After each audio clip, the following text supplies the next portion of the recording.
What filmmaker has had 5 movies open #1 at the box office in the last 4 years? Spielberg? Tarantino? Scorsese? No. This record belongs to Tyler Perry. How do you feel right now, sir? My problem with a lot of things in life is I float above it. That's just from childhood, that's from abuse. So every moment's like, you're okay, you're safe. It's just emotion, it's just feeling. It's love. Emmett Perry Jr. was his birth name. He changed his name to Tyler Perry because he had an estranged relationship with his dad. I just could not understand how this man could look at me and hate me with such passion. He had some horrific experiences that ultimately led to the characters he created and the imagination that he had. We were so broke. We used to share burgers and talk about these great dreams that he had. I had all these people tell me what I would never be. Nobody said what I could be. The thing that's amazing about Tyler is he broke every rule. A studio executive said to him, "Black people don't go to the movies." They were just wrong on every count when it came to Tyler.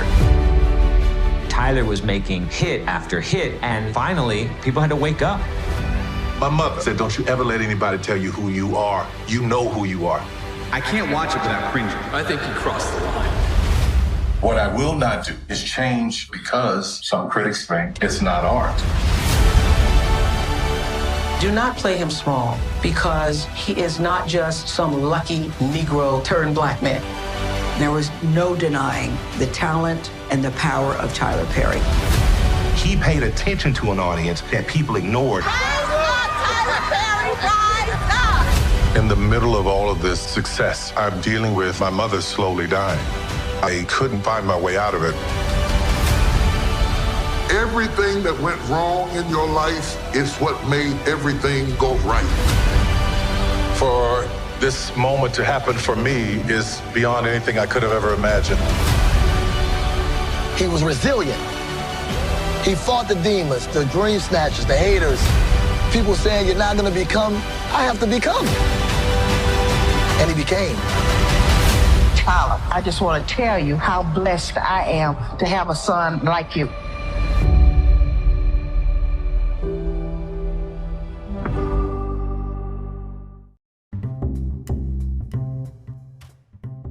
It's Jay. I'm back again for another one, and today I have with me... It's Drew. What's going on now? Welcome back. How you doing, man? I'm doing good, man. As usual, I'm really excited for a plethora of reasons to talk about this Tyler Perry documentary. Maxine's Boy, is that the name? Or Maxine's Baby? Maxine's... See, boy, son, all those things fit. Yeah. But I think it's baby. I think it's Maxine. I'm not sure. It's Maxine's Baby. Boy sounded right, but no, it's baby. We've done our research. We watched this. Yes, we took notes. So if you're listening right now, don't get too scared. It'll be all right.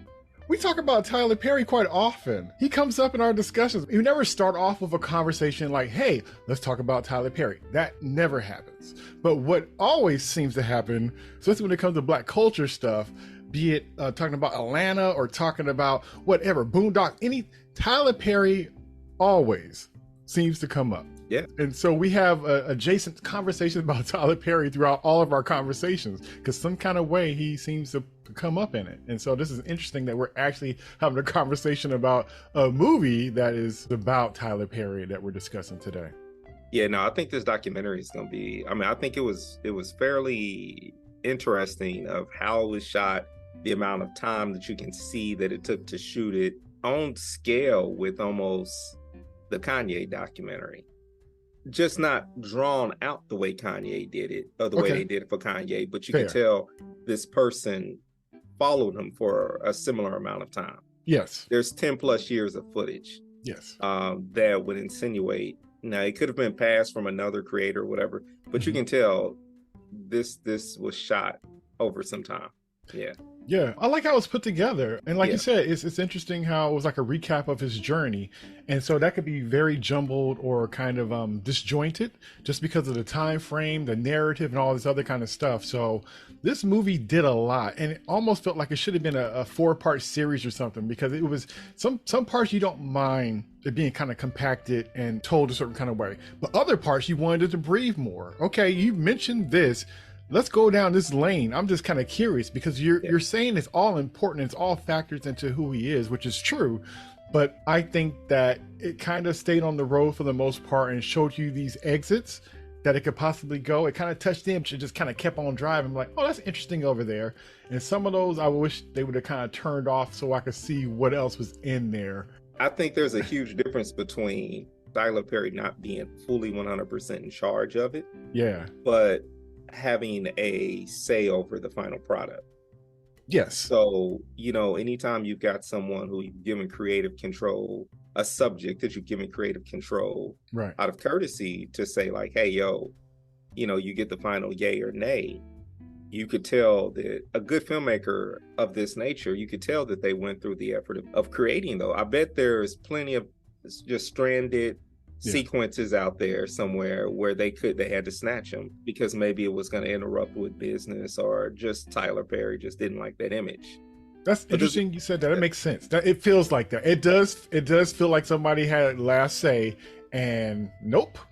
And it's almost like it was so much stuff tied together that you couldn't take it all out with the scalpel. And so you have a little bit of lane in there that you probably, if you could have, it would have been better just take it out. If we're not going to go down this way, let's don't even bring it up. But it was so embedded in a way, they took out as much as they can while unraveling the whole sweater. But it's very interesting that you could see like, oh, so that makes sense why it would have seemed like it touched on something but didn't go any further.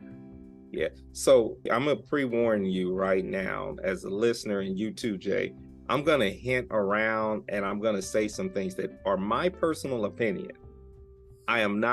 This is not a gossip blog or a gossip show, but there are some things that I saw that I was like, well, I got to keep it real on this show, if no other show. So I'm going to mention my opinion. They are my opinion. They are not reflective of Jay or this show, even though he's going to keep it in,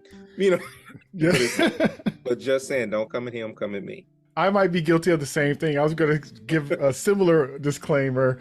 As you know, I don't really care for Tyler Perry. Well, his work. Now, him, I don't know him not to care for him, but his work I'm not necessarily a fan of. But I do, in a way, respect the things that he's done, his accomplishments. I think the kind of work he does lends to how far his accomplishments took him. I think the work that he does have certain people in his atmosphere because they gravitate to the same narrative. And I think it's interesting, as much as this movie talks about all the things he's done and his accomplishments and his ability to write stories, tell stories, and connect and all this other kind of stuff, it never really says or speaks to the quality and the true effect that his art is having. And we can get into it later, but I'll push back on the statement you just made about that. I do believe that it does, and almost ad nauseum in certain parts, talk about the impact. Now, whether it talks about the impact we wanted it to talk about, it does talk about the impact. That also goes to my point about what it brought into his atmosphere, the people it brought into his atmosphere, his opportunities that got brought into his atmosphere. Because it is speaking to something. Like I said, it's speaking to an audience. It's just not, what's the audience and why? I think that this movie was fair as far as having contrasting feelings about his work, which I thought was brave, and I was kind of surprised. And the one that I'm thinking about that we'll discuss later, I thought was very powerful in what the guest said about Tyler's work. And I'm surprised because sometimes when you do movies like this, they don't have anything that's kind of conflicting the narrative or conflicting the main person. So I thought it was kind of interesting in some places and some things that, it touched on it, and other things it just kind of glossed over. And I had a big issue about something that we'll get into later that I kind of wish that it's almost like it was kind of brushed over. And I thought it was too big to be brushed over in that way, because we get so many narratives about certain kind of things where you never hear the whole truth. It's always one side. And I know stories work like that, but I think with today and the way society is and the way we can look up information and dig and find for ourselves, or have other information about things, that we get more knowledge, that when a part is left out, it kind of makes the whole thing not work for me. Because I kind of, it's almost like you can't accept certain truths without, like, nowadays we know better. We know not to just to think like, okay, say like a corporation like Apple, Like they're all about just doing the good thing and right thing, or McDonald's or something. Like we don't just take companies or organizations to just be this entity that is just for the people. We know the truth of things. We know things are not as simple. It's not as cut as dry. We know that there's other agendas and stuff. And so maybe it's me as a viewer now, but sometimes it's almost kind of like I would take things in better if I really have a better understanding of all parts. And if I feel like I'm getting half the information, I get kind of stuck on that. Like back in the day, I think I would have just breezed over and just took it for the truth. Now I'm kind of like, okay, so what's the other side of that? Like I would just like to know. Like the person, what they're saying could be telling the truth and it could be right, but I kind of like to know the other part if possible, to help me digest what I'm watching. And I probably didn't make any sense, but that's the best way I could put it. No, I agree. And this is the last thing I'm gonna say before we get into like the meat, like get into the details of it. I'm with you in regards to I'm not necessarily someone who would say that I'm a Tyler Perry filmmaker, television, like content maker. Let me to just narrow it down in a simplistic way. I'm not a fan of the content, but I also am wise enough to kind of understand that it's not for me. Yeah. So I have always walked a very fine line with Tyler Perry's work. Had been checked on him at a very early age. I mentioned that I didn't like some of his work to my stepmother years ago, and she was a playwright and she was into it. So when Tyler Perry came to town, that was her thing. So I remember seeing one of the plays on DVD and had nothing positive to say about it, and just being kind of checked as it being like hey, this ain't for you. Like give an example. If I came in your room and said this and this about Tupac, it's not for you. It's not for me, so I'm not, so be careful what you speak on. So I kind of learned early on to look at Tyler Perry's work as not for me. Mm-hmm. But I also just can't lie that I just don't like it. But I love the businessman, mm-hmm. for what we think we know about him as a businessman, and we all know nothing about him personally, so we can't determine one way or another. However, this film, and one of the first things I would like to talk about, does touch on the one factor that will make this conversation very similar to our Kirk Franklin conversation. Yes.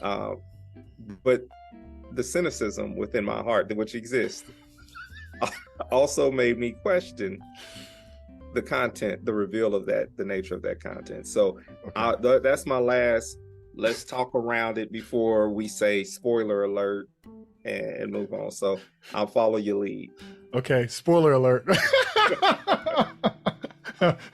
It's just so much. You know what? Okay, we haven't did this in a while, but go ahead and give your overall thoughts of the movie, and I'll do the same non-spoiler, and then we'll just dive in.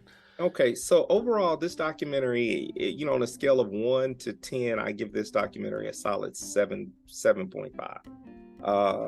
And the only reason why I say that is because it is washed through. I am personally a fan of the independent documentary lens. I feel like it can be a little bit more raw, more real, and it makes you feel like you're getting inside baseball. Where with this was more, you could tell it had a little bit of a Hollywood wash to it.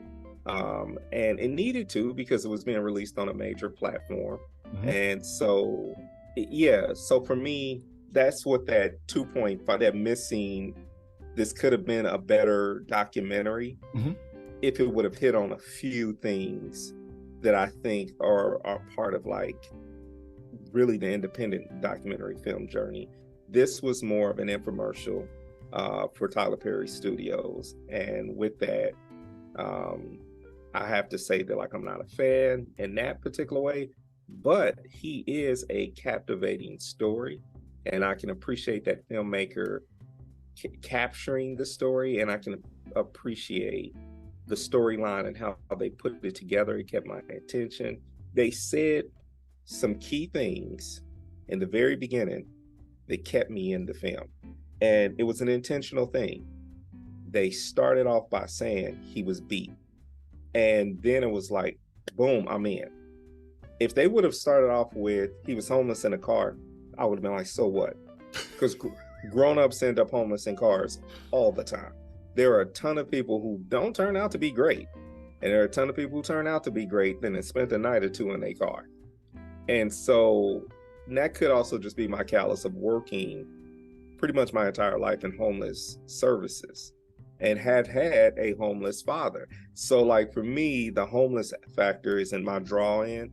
The factor for me was, like, hey, this is what makes up the man. And them introducing that factor to me right away, I was like, yo, y'all got me. So they did documentary filmmaking 101. Hook them in the first 5. If you don't hook them in that first really 2 minutes, you may not get them at all. And they didn't give up too much. They just hooked us in with it. So yeah, I'm definitely good there.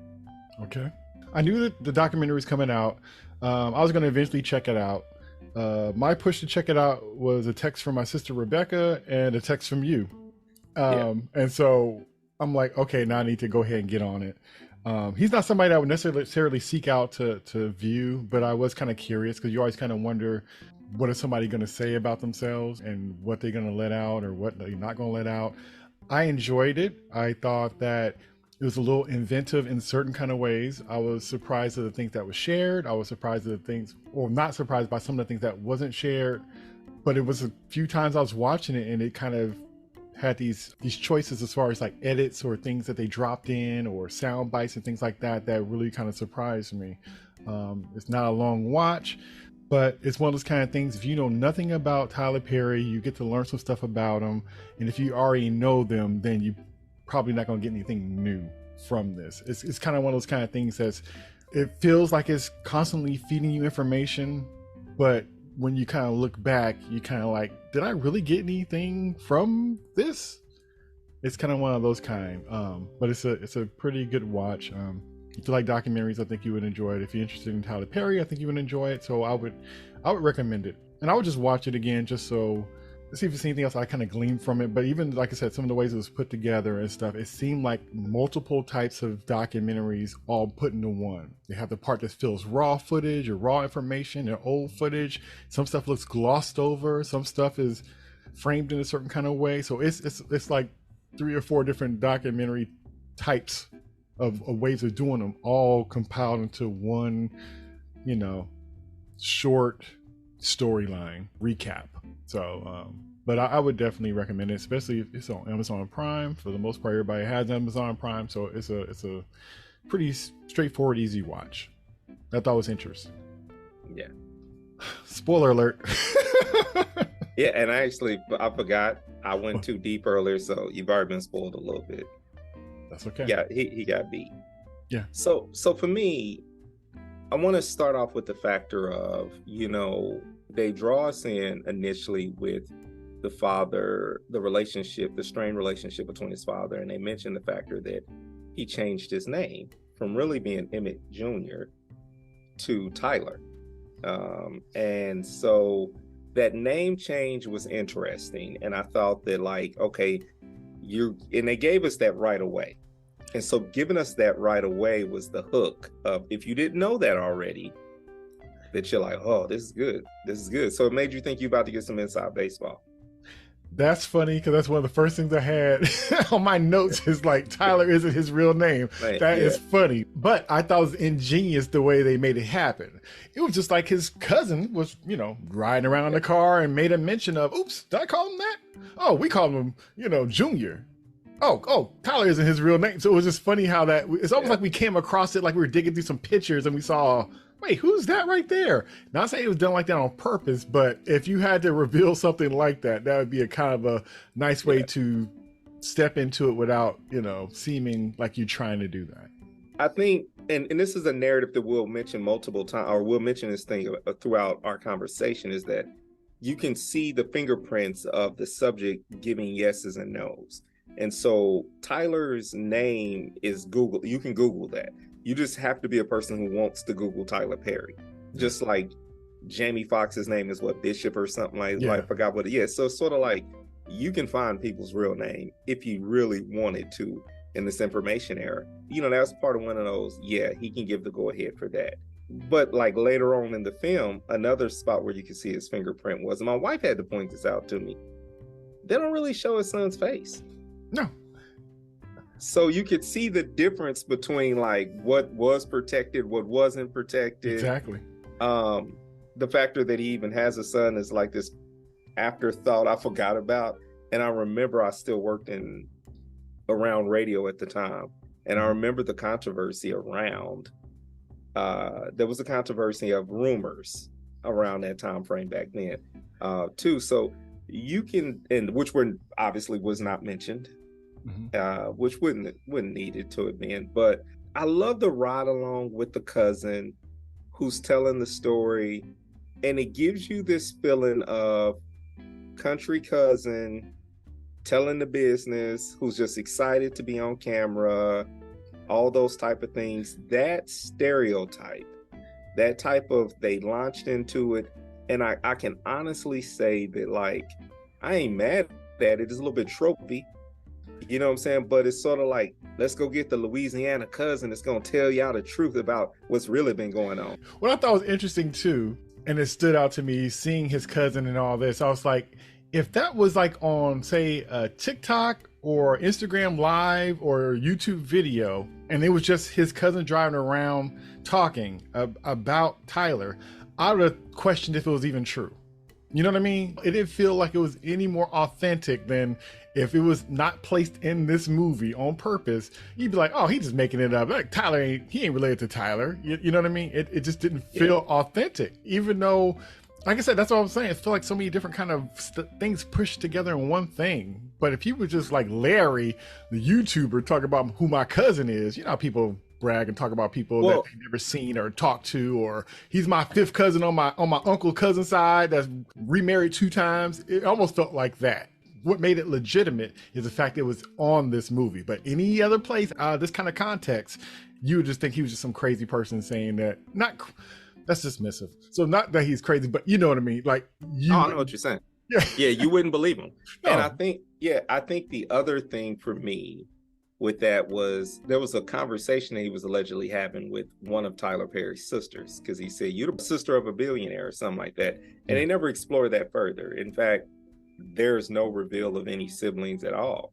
The story is almost or did I miss that? Go ahead. Well, they kind of talk where he talks about how Tyler says, like, you know, his mom had his first sister at a young age, then he had the other one, and then he came like years later. They no footage of them, no interviews with them, but it just mentioned that almost like he was the late baby. He came years after. He was the only son, but he had 2 sisters that were older than him. And I wonder, did they share the same father?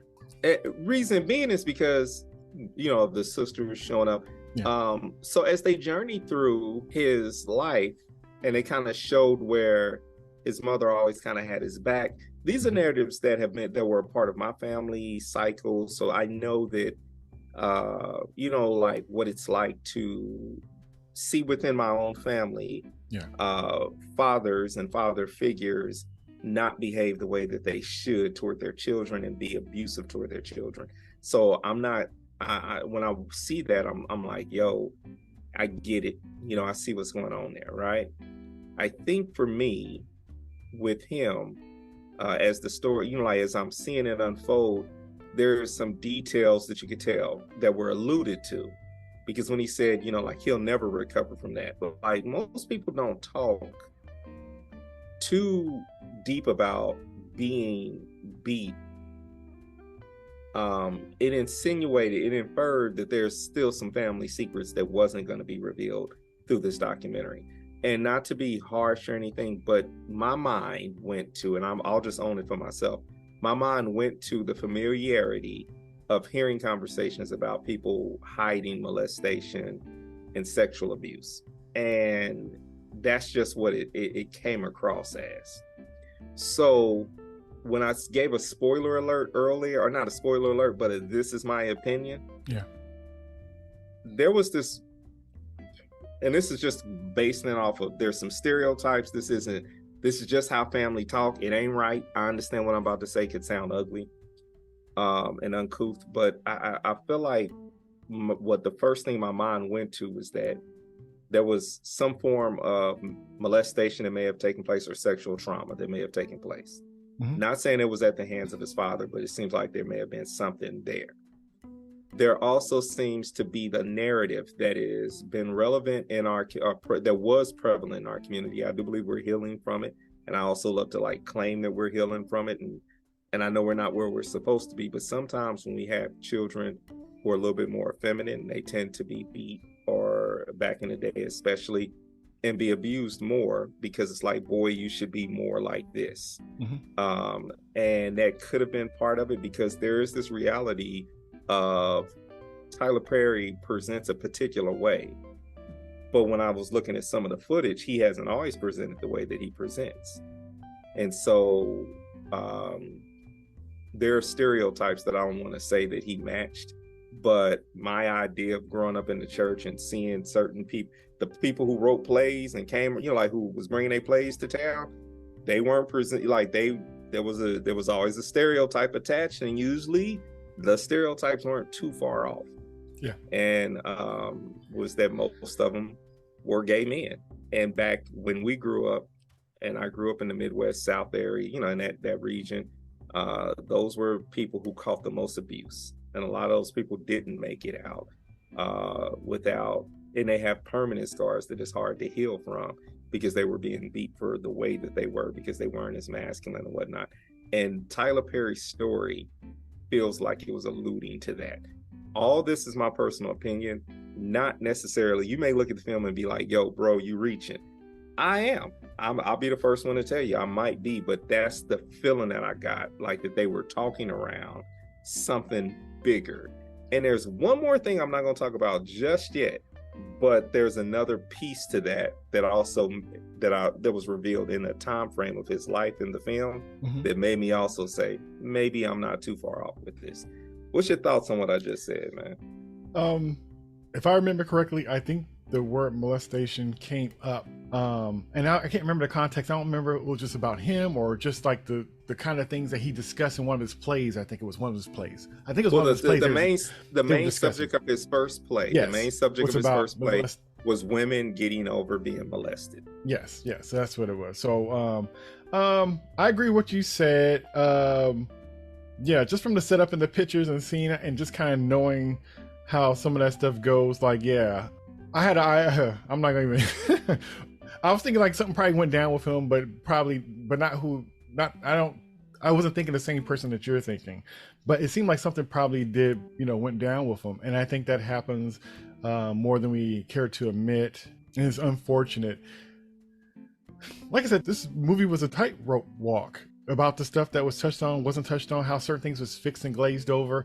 It's interesting because he almost kind of spoke to all the stuff, but not in the way that I would have wanted, not clear answers. So, okay, you think he's perceived to be gay, people think he's gay, but then no, he got a woman and a son.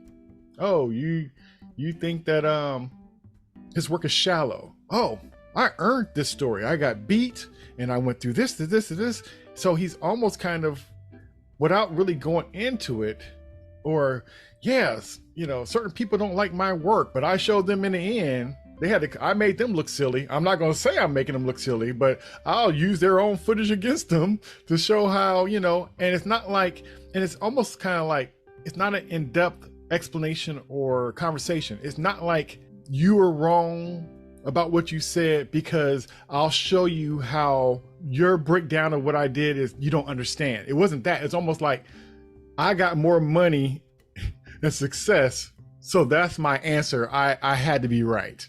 I'm right because of my place, not because of the work or what it actually is. And I thought that was interesting and very genius. Yeah.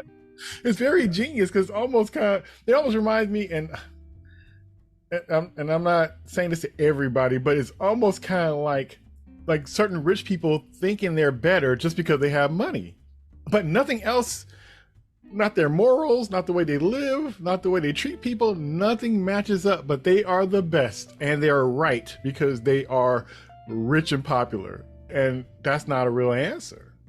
They have nothing to do with each other whatsoever. It's just, but it's just funny how he's stacking his chips to show where he's right about this versus having a real conversation of, you know, what's really going on or how things really work.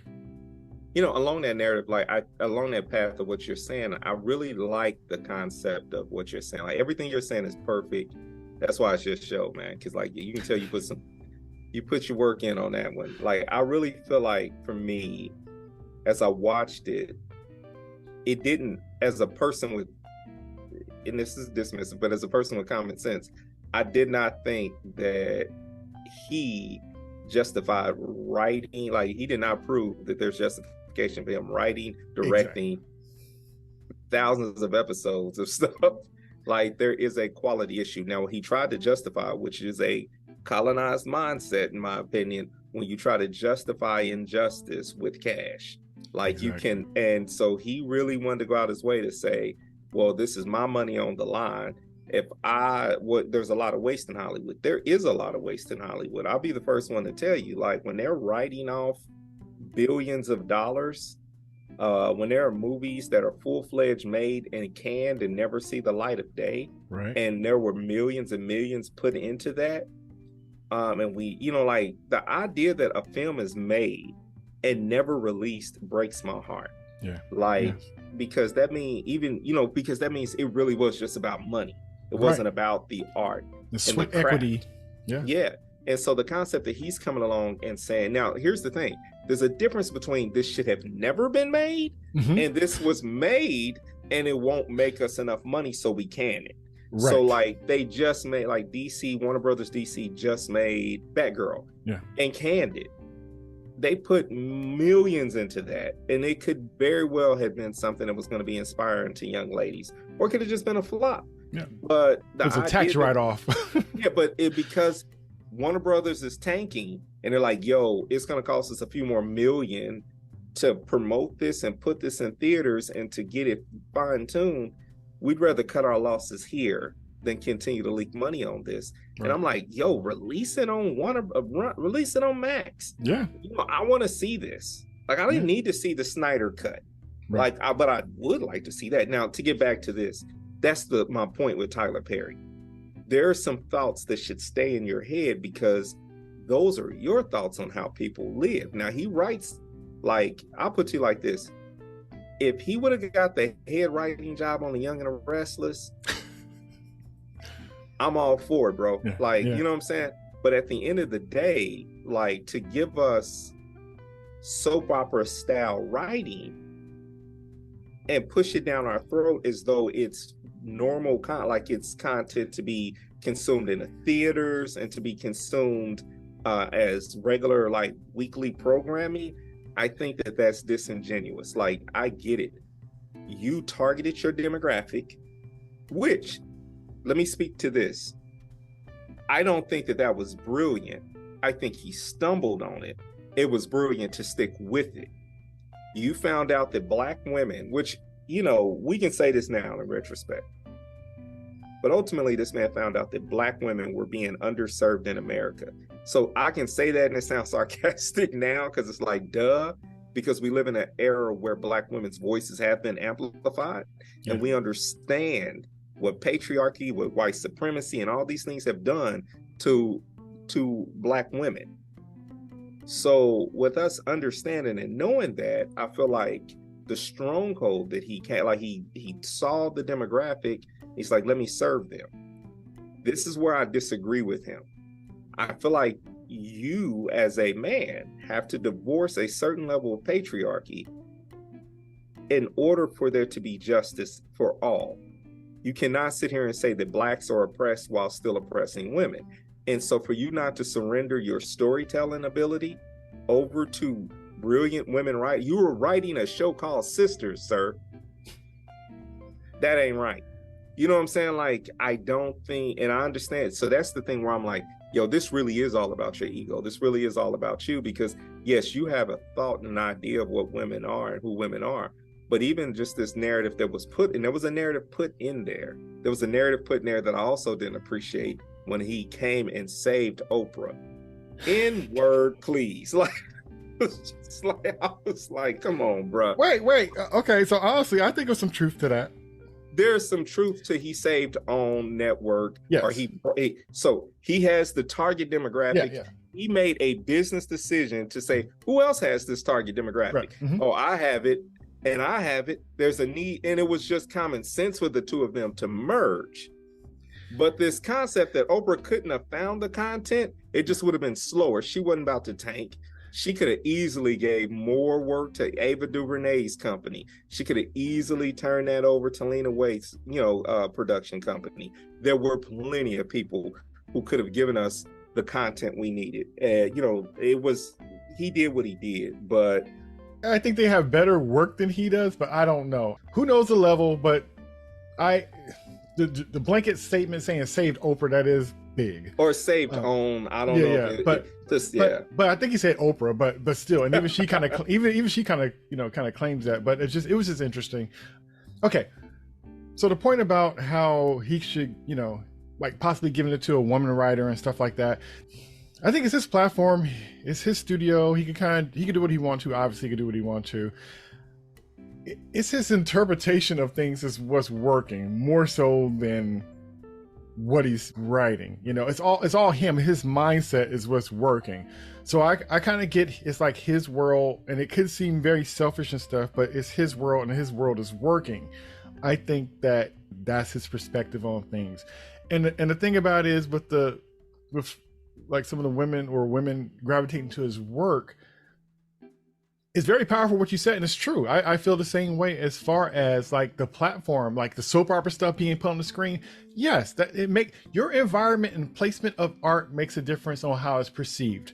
If you have the Mona Lisa on a ketchup bottle, you would walk past it without blinking every day you go to the grocery store. You put it in a museum and it's priceless, and you got ropes blocking it and stuff like that, people will perceive it different. You would have to fly out there. You would have to get tickets. You have to wait in line to see that painting versus walking past it. So yes, people take something more serious and give it more weight when it's presented in a certain kind of place. And yes, you presenting a perceived truth, which is what his work is. And a person on the movie kind of alluded to the same kind of thing. But when you have perceived truth like that, and folks could relate to it, especially us as black folks, right? We're very empathetic. So we could relate to it even if it's not our truth. And eventually we just kind of ride as if that's our story.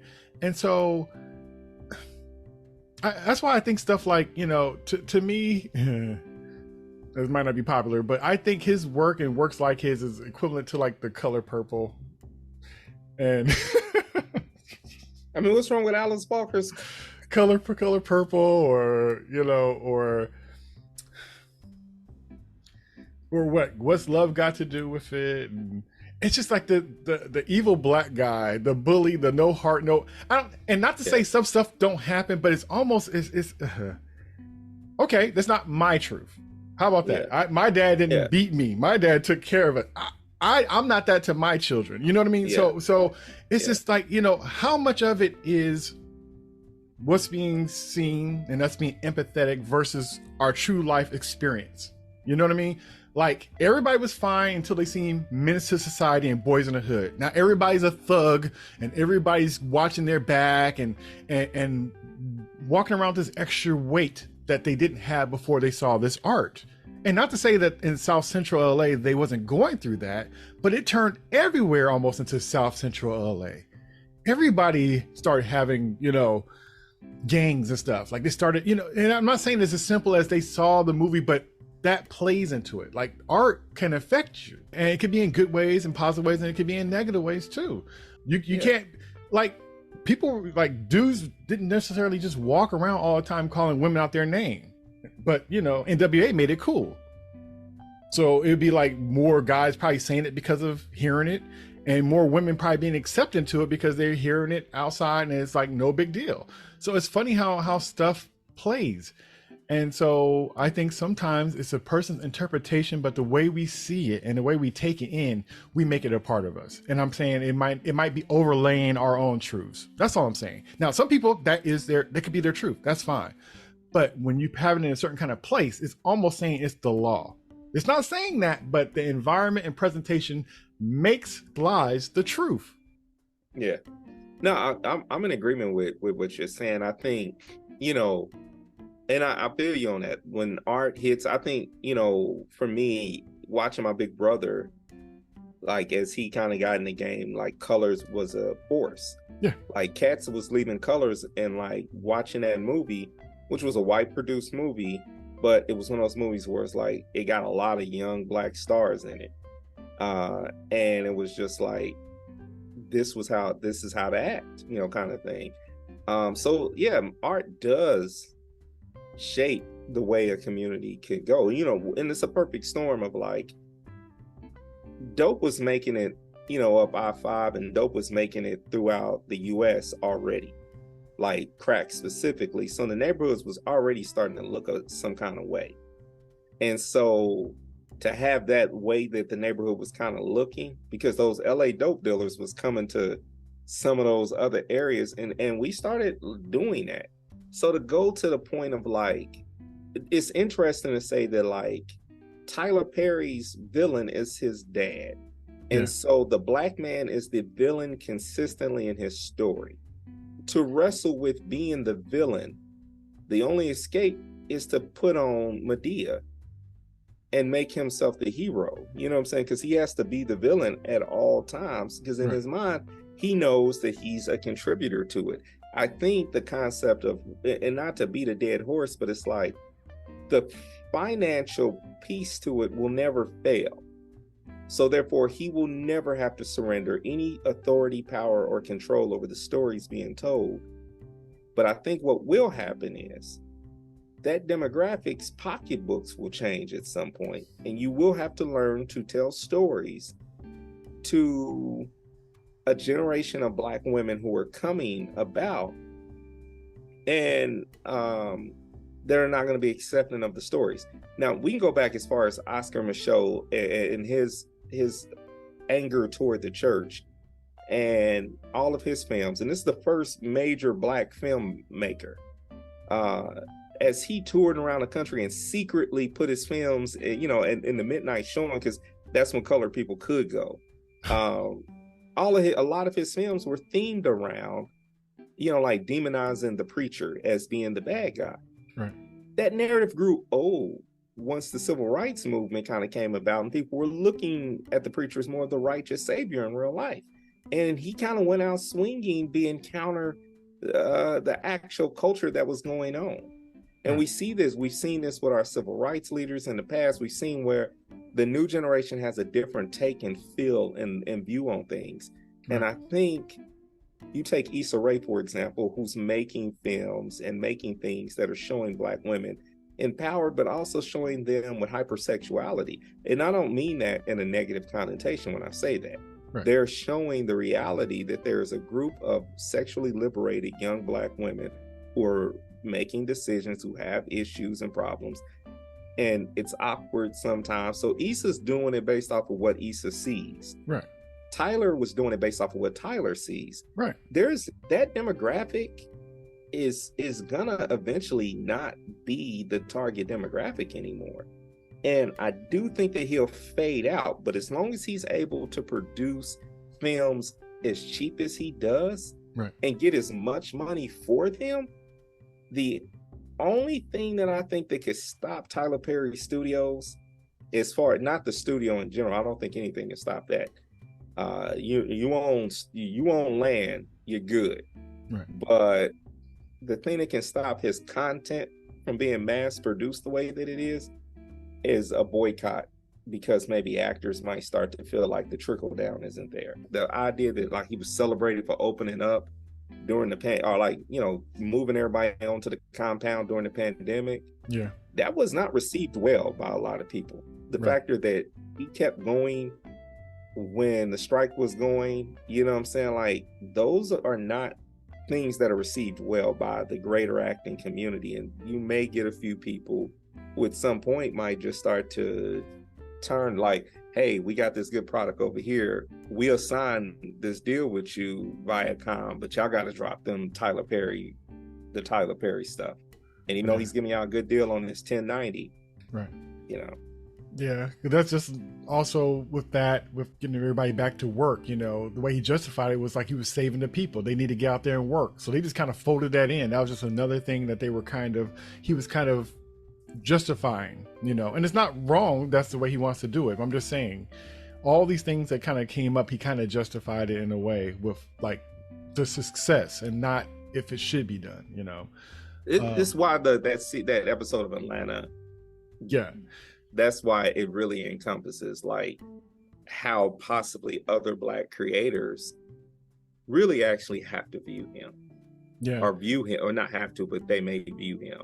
Yeah. I think it's almost unfair too when you have like some women might feel like, hey, men just don't get it, or we don't understand their plight, and we're not empathetic. It's just like, I think men probably don't like his work for the most part because it's insulting for one, and two, it's not necessarily the truth.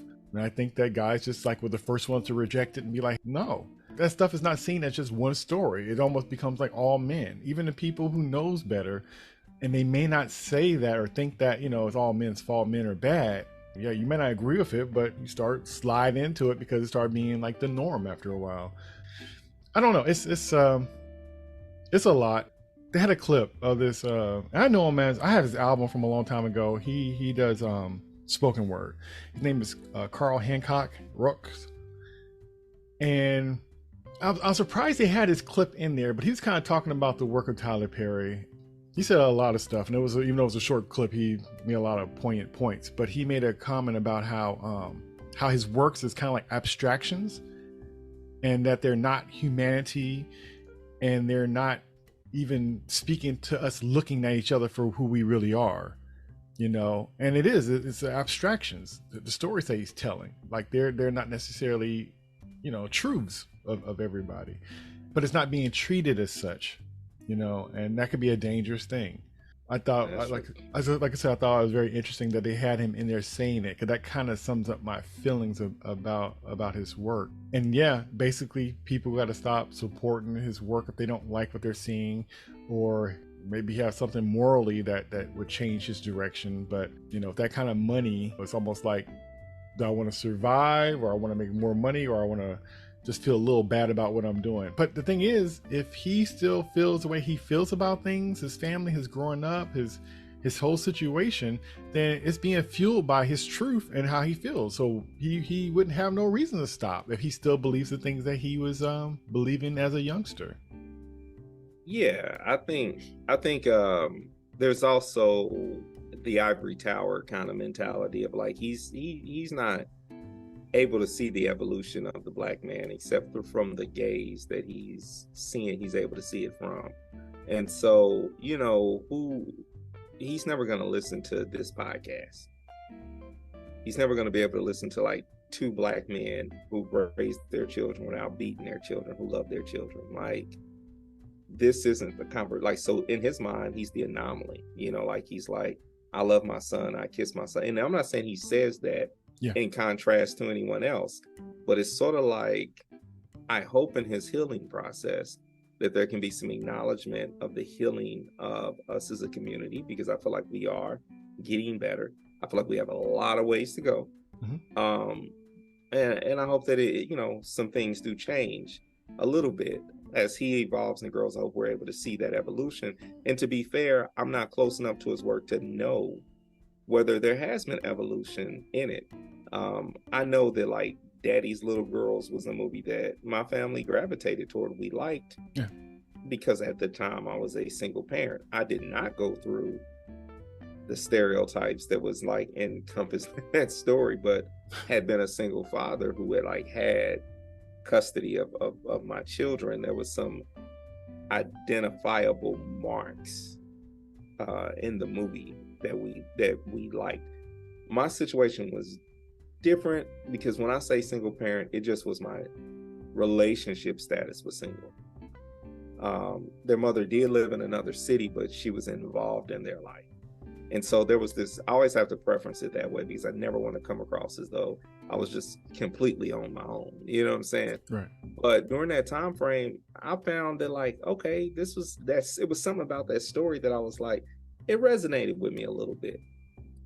It is but there was some other parts in it that I was like, oh my God, this went from being a decent movie to like, it's just some really outlandish, outrageous factors. But that's all he could give out. That's all he had to give. It went very soap opera when it came to creating the antagonist. He is like, right when it was a love story. And then all of a sudden he had to create this antagonist that really could have just stayed with. Like that particular film had 3 potential antagonists that could have been there. Right? And instead of saying like the mother who abandoned the child, or the mother who's not a great mother, could be one, could be the main one. Instead, it kind of didn't make her really it. It made the boyfriend it, the dark-skinned drug dealer, a guy who looks like he came fresh out of Juilliard, but I'm supposed to believe that, like just put a bandana on him. Just put a bandana on him. They really did, yeah. And it's like, but I'm supposed to believe he's the drug dealer, and it's like, that part was weird. That part was weird for me. And then they had introduced, I remember in that particular film, they had introduced the storyline where there was a rape allegation, which was like this past antagonist. Like, so sort of like they could have made a lot of different things. It could have went a lot of different directions other than like, hey, this black man is making the kids sell dope and beating them. Like all those things was him working out his stuff, which is a clip that they put in the film of Torre kind of like saying like, yo, he needs to work that out, like hopefully in therapy and not in the films. And like, dude, he's not wrong. You really need to start working. Like some things should be worked out, not necessarily in your art, especially once we get to the point where it's like, yo, we get it. We understand what you're going through. We're sympathetic, but let's move forward. So when I watched him talk about his mother, and one, the factor that the film has his mother's name, I thought it was going to be more about her. Yeah. But when it talked about how his mother was like, yo, this play ain't going to work, like, and even she was ready to give up. It went to show that it was like, yeah, that was that great, I'm going to overcome even when mama don't believe, even when daddy don't believe type moment. But it also really showed that his character is one that it makes me think he's never going to stop. He's going to do this. He's not going to go out without a fight. We're going to be getting this same exact content well after we're gone. It's funny because this whole story starts off basically with he's opening up his major studio that he constructed. I think it's the 3rd version of it, but this is the huge one that's on the military base and stuff. And the door opens, he go through, and then it's kind of like his journey up until that point. But this almost like his movies as well. It has so many different through lines that you almost forget what we're watching and why we're watching it. Like, is this about this, or is this about that, or is this about this? And to the point to when it comes to the end of the movie, you're almost kind of like, oh, okay, this wasn't this is supposed to be about that, getting to the point of the opening of the studio. Yeah, and to see like him working that play, a failed play, over and over and over again. Like the question was like, once again, the quality. Was it good? It wasn't that. It's like, I'm a knucklehead my way through this until it worked. And I believe that it could work. I think it's not always about being the best. It's about who's being persistent, but that doesn't change quality or if something is right or wrong. Somebody could, there's a lot of times you got people who just like debating, and even though they're wrong, you just let them have it. It's not that you believe they're any more right an hour later. It's just like you're tired of fighting, so you just let them have it. And in their head, they think they were right, but everybody else watching the whole spectacle just think like, oh, the other person just gave up because he just got tired. So, like, you can have that truth. Yeah. And I think he's kind of like that. Yeah. So I think he's kind of like that. But I thought it was interesting too when he kind of like you said, cultivated his audience and kind of built it up and stuff, and studios were like interested. A studio was interested in his work. It's funny because even the white guy, even though like he's not saying the quality is good either, but even he almost seemed like shocked and surprised that we were as a people accepting it, but he couldn't ignore the numbers. And the way he had to look on his face about this works is the same way I felt looking at his work as well. Like, yeah, that works. Like, we okay with this? Like, yeah, no. And it's, what's funny is it's like the idea that they would even scratch the surface with this comparison of Amos and Andy, like taking the deal that they had to take. Now, here's the funny thing about Amos and Andy that a lot of people like to ignore. Same thing with Stephen Fetchit. They were both two, like those individuals produced the next generation of stars. No one will ever mention that because it's easier for us to have the tear down method of saying like none of those people. No, they put themselves in some very compromising positions, but at the time, the interesting thing to know about the Amos and Andy show was it was the only source for Black people, and they were the only ones hiring Black people. But even after the show ended, there was no bitterness. They still kept producing and finding ways to get Black people onto at least Black cinema, even though the television world had kind of closed doors for us, and really didn't open up until maybe Bill Cosby kind of opened it again. But few people before him, but you know what I'm saying, but like mainly Bill Cosby. And I think it's a difference when certain people do things with a different intent, like doing certain things like, okay, I'm playing a butler, but I'm playing it with dignity, and I can't do any better, so I'll give it humanity or something underneath it. And that's why they don't feel as insulting as certain things where you could do better, but you choose to do it because it's easier, or that's an easy sell because of this or that. It's a difference. That's why sometimes with youth, when they do things, and even in their art or just in real life, you forgive a lot of it because you know that they don't have the mindset. And so they're just moving off emotions, and it's not curated, they just out there doing it. And that's why we could forgive, young folks. And that's why usually, when they get older, things and perspectives change. And then their art and the things they have to say about society or themselves change as well. We have some folks that don't grow out of it, but for the most part, that's what kind of happens. You kind of grow out of it. And like I said, you just forgive it because of, the age, the time frame, the things that was against them and stuff. And just like if you saw an adult doing the same thing, you look at them like they were crazy, or look at them like they were silly. One of the things, to jump back a little bit, when he was out promoting the play and he tells the story about how he rented the van and didn't make the money back. These are entrepreneur risks that you do take. Yeah. And to be honest with you, you take them with your mother and with your grandmother, whoever can co-sign and get whatever. And you have pure intent of paying them back. You're not hustling them. Right. And I think that was a genuine story. I do know, like when he was showing it, like there was a friend that they were talking to that he had, was doing the plays with him, where he said they were even sharing a hamburger together. Right. You could probably tell that he was a part of a different community then too. A supportive, now, Jay, that's not what I'm saying, but maybe. But yeah, like you could tell that the closeness that he had with certain individuals who were there with him and riding with him, those were tight relationships that I do wish the documentary could have explored more. I think we live in an age where I think Tyler Perry is of a place and a generation that probably feels some kind of way about expressing and exploring the deeper nature of what certain relationships can mean at a certain time frame. And to be as intimate with a person, to share a burger with them and everything, I feel like that person's story, if y'all was really out there on the road and it was just you and him trying to like promote this and you was putting your last into it, you believed in him and he believed in you. I feel like that we should have heard a little bit more about that relationship, more about who they were to each other. And I think maybe that got cut just out of fear of that it could have come across as though they were in a romantic relationship.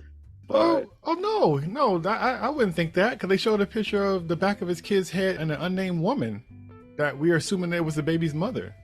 Stop being facetious like this. So I stopped what I said to listen to you. Yeah, but no, yeah, exactly. Like, so he really, I think he's of that age where he wants to be in control of this narrative. Like, even he has shows where there are characters who are homosexual, but then there's always some demonizing around it. Right. Like they're always perceived as, we got to overcome this hump. Like we have to overcome the factor that they're gay. Or there's a show, I called my brother and said, hey man, watch this Tyler Perry documentary. My brother's not the demographic for it. He's not the demographic to have a Tyler Perry conversation. So, this is straight up hood, 50 years old. He's at that age where Tyler Perry's not his thing. His wife does watch Tyler Perry. And so I was like joking with him. I said, man, he makes good content. And then he actually knew, which I think all Black men who are married to Black women who watch Tyler Perry shows, we all act like we don't watch it, but we be knowing stuff. Yeah. I know a few of them have and have not characters. Okay. So I know a few of them characters' names, because if she's watching it before you go to bed, you be like, you're trying to get to bed, and you be like, now what did Benny just say? And like you get into it a little bit. So because it's soap opera, And so my brother was like, he named the name of one of the tribes from one of the shows. He has a show about a sex cult. Huh. It's a crazy show. I gotta send you a clip. There's a clip that goes around X or Twitter that people always remind you, like, hey, remember Tyler Perry was on some crazy stuff when he did this scene. It's a scene where one of the people leaves this cult and goes and has sex, and when he comes back, the leader of the cult, he lifts the man's gown up and sniffs his junk. And it's actually what you see on the scene. This is what's coming out of Tyler Perry's head, right? So I mentioned this to my brother who doesn't have that filter, you know what I'm saying? Where he's like, and he's just saying it for what it is, you know what I'm saying, in his mind. And I think about that kind of stuff is like, this is another reason that like Tyler Perry's always going to struggle a little bit with a particular demographic, because I do believe that we can accept and deal with people who can accept and deal with who they are. And sometimes his writing and his characters, they all seem to be stumbling and struggling with dealing with who they are. And we internally all do that, but we don't want to identify with that with the characters that entertain us. We want to actually draw inspiration behind these characters so that we too can feel like we're going to someday overcome some of these things within us and these struggles. And his characters seem to never evolve. And so, but to go back to the point I was making, like that like the guy in the film, I feel like that would have helped me understand a little bit more of why how he was able to continue and tour and do these things, and what community was supporting him, and how he was able to do it. Because if mom checked out, like, what is this? I don't like the Negro magic narratives that get placed in stories. Yeah. Inadvertently. It was my strong will and determination. I don't know. Like, that's a factor. But sometimes I do want to know the inner workings. And that was one of the pieces that I was like, I really wish they would have went into it.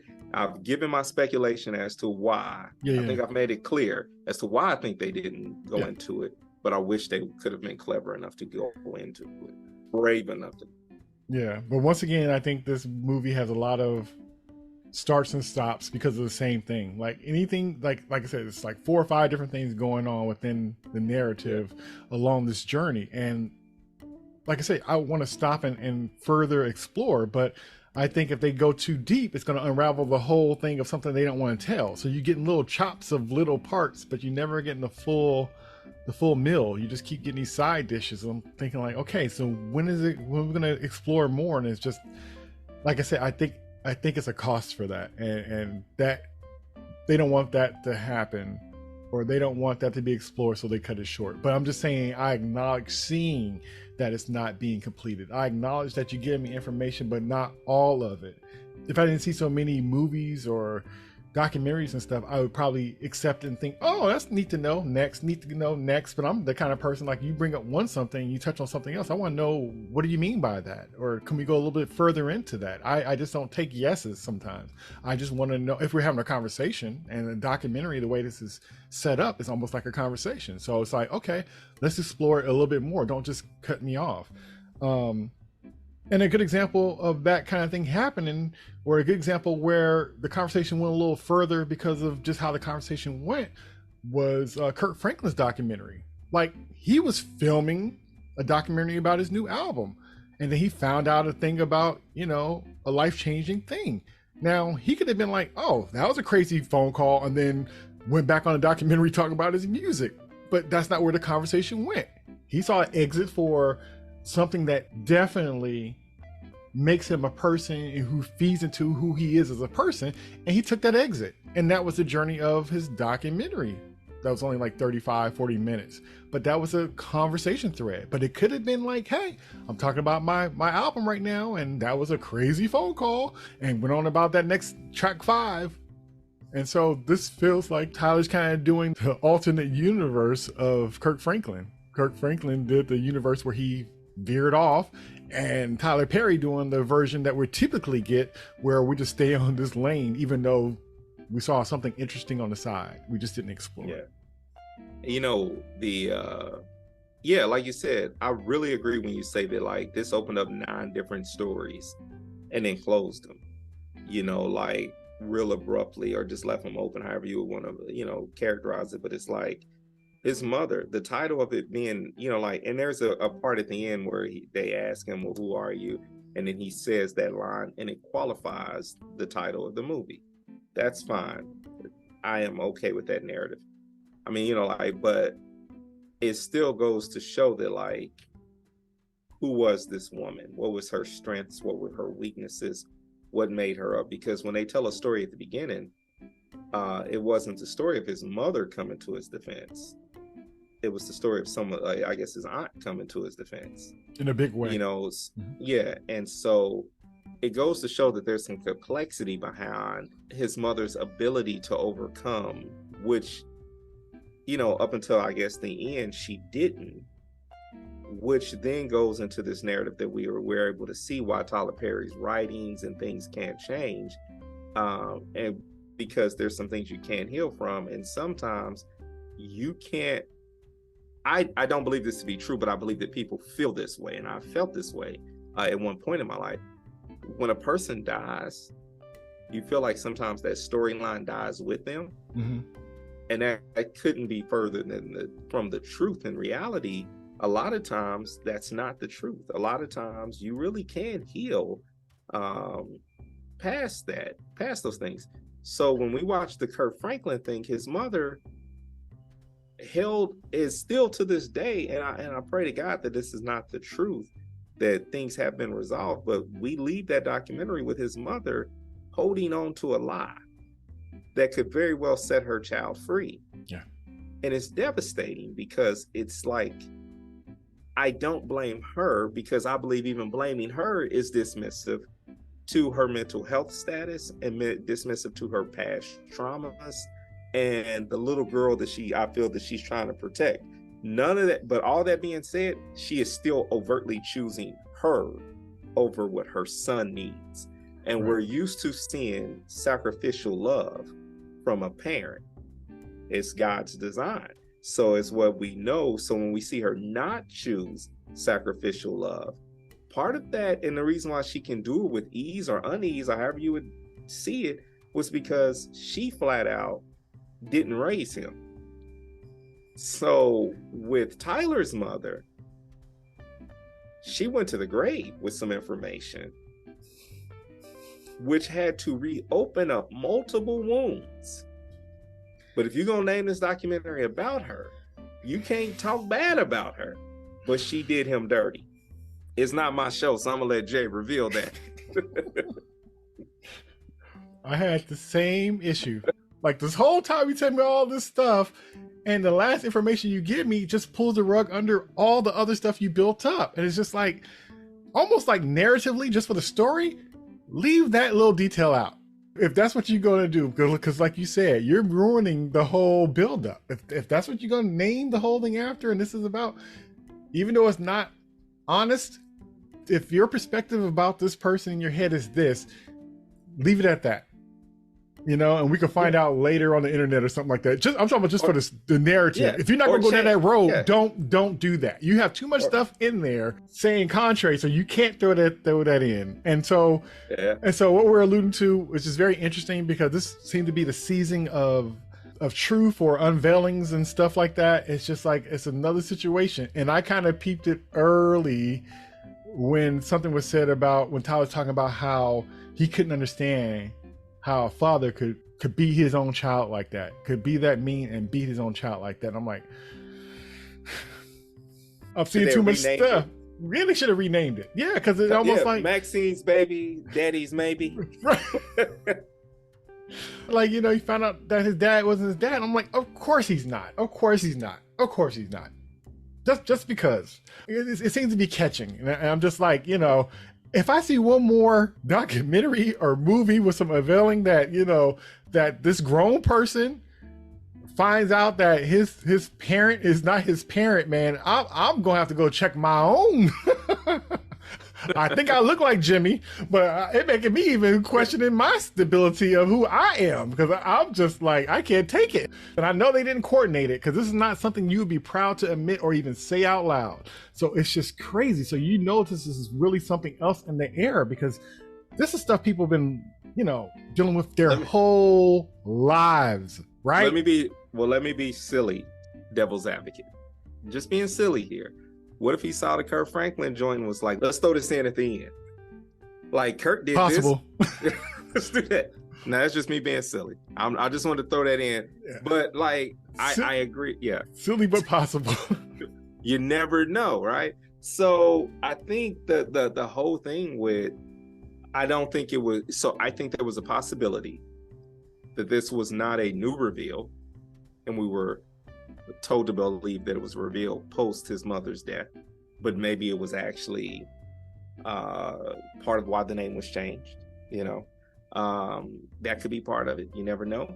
But I also look at it from the standpoint of like them coming out with the information of like, you know, this is another thing where he serves this demographic in such a way that's self-serving, that he's so scared to cut his money off that he refuses, even in his own life story, to place villainy or, you know, like the villain role where it solely should be, which is a horrible problem where we get these tropey characters when white people try to sensitivity write for Black stories. Yeah. You know, like they try to, or like they need Black sensitivity readers in Hollywood more frequently, because ultimately these narratives keep going about where they tiptoe around it, where sometimes we are the villain. Like, you can let Black people be the villain.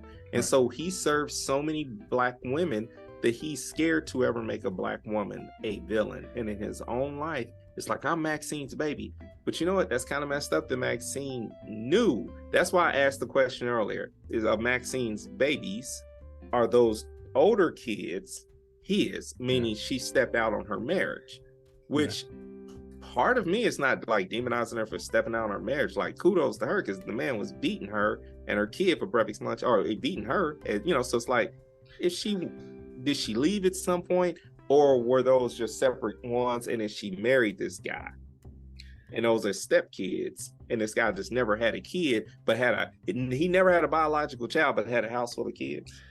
Okay, so when you mentioned that before, I knew that's where you're going. But also, when you said the possibility of him being beat was because, you know, of maybe his mannerisms or his taste or whatnot, I would, after hearing that being unveiled, I would take it to be like, well, that wasn't his kid, and that would be enough to stir somebody else, be like, hey, this is not my kid, and not justifying at all. But that do give some kind of insight why somebody would be continuously just pissed, because they didn't say anything really about him giving a hard time to the sisters, just him and the mom. And so I'll put it like that, that's just more insight on maybe the mindset. And the thing about it is, depending on how you're raised or your frame of mind and stuff like that, you know, we know the man thing to do would be just to leave. Like, you cheated on me or whatever, or I don't feel comfortable, I don't want to raise somebody else's kid, to just get up and leave. But depending on how you're raised and who you are, you may not accept it. You might think you're going to be fine and you're not fine, and it sleeps out, you know, your true feelings about things. And the thing is, he should have just left instead of being there doing that. Like I said, but I don't know the whole situation and what all went down.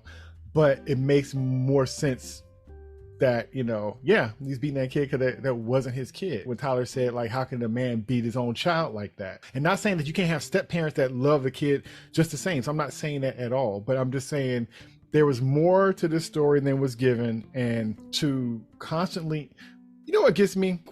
He quotes his mother a lot. He quotes his mother throughout this movie a lot, and about how, you know, she's his inspiration and she has his back and loaned him money and always by his side regardless and all this other kind of stuff. And it had a scene where Tyler was quoting his mom saying, well, you know what my mother always told me? And I found this interesting. He was like, my mother always told me to, you know, always know who you are. I was like, that's interesting, because she made sure that you didn't know who you are. You didn't know who your real daddy was. It's interesting that you would say that to somebody where you can make sure they don't have that. You don't know who his father is, but yet and still you tell him to know who he is. That's interesting. It's interesting. Yeah, I think it's easy to lend what you want to say to a faceless entity or a voiceless entity. So it's easy to say, my mama always told me, and who's going to dispute whether your mother told you that or not? Oh, I believe she said that to him. I'm just saying, I thought it was interesting. That's crazy. No, because that's something that you would say to your children. You do say that. And it's just like with Kirk Franklin's mother thinking that technology can't reveal it, all the way to the point where when technology's in her face like twice, and she's just like, nah, they lying. Like, nah, man, they ain't lying. That's DNA. And so whether it's her trying to block out, you know, it could be a plethora of reasons. Yeah. You know, in Kirk's mom's case, it could be she's blocking out a rape, or it could be, you know what I'm saying? It could be anything just to be positive about it. Not that that's a positive thing, but you get what I'm saying? That yes. Like, to not demonize her for it. Yeah, not her going out of her way to do that. It's a lot. Yeah.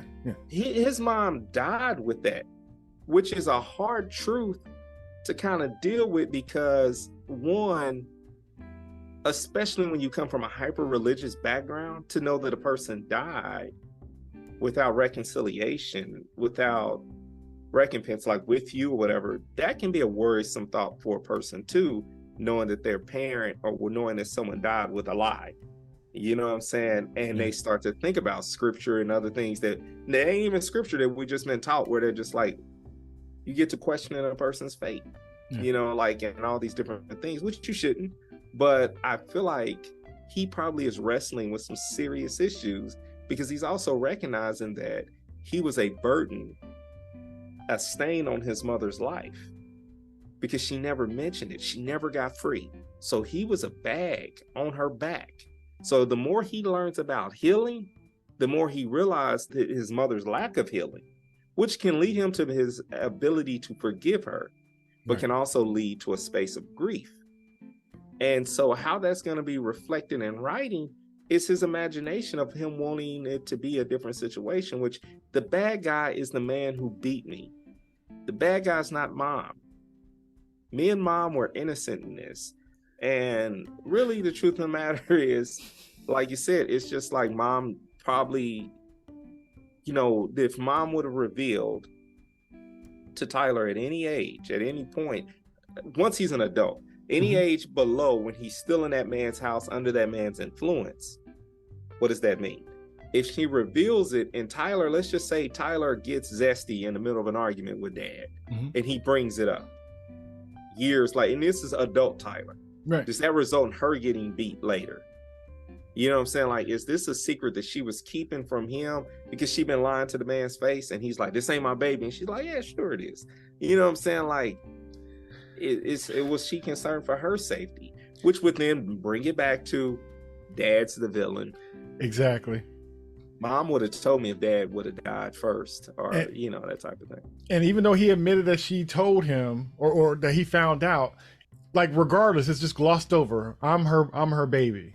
But the dad stayed the bad guy the whole time. It wasn't like, not making an excuse, but it's almost kind of like, you know, how come that bear mauled that kid? And it just seemed like that bear just walked past that innocent kid and mauled him. And you see the video footage of the kid throwing rocks and poking the bear, and the bear just got tired and climbed over that fence and got him. That changes the story a little bit, you know? You get like a little perspective. Best way of putting it. It's just like we don't know Yeah. We don't know. So I think as the film progressed, that was like the big aha. And they had the nerve to end it on that, though. It was almost kind of like that was kind of the end of that. Yeah. There's something in the film that they gloss over. That it was like we open it and we didn't really, and they actually closed this, but it was a false close. Okay. They show Spike Lee's criticism of him, but then show Spike Lee like chumming up to him at the reveal of the Tyler Perry Studios. Yeah. Which if I'm Spike Lee and I'm watching this, I'm like, ain't nothing I can do about it. Because that is the contrast of this. That is the complexity of the Tyler Perry situation for Black America. Like, he's doing something ain't nobody done before. He's got these sounds, things named after Black act. Like he's creating Black Hollywood.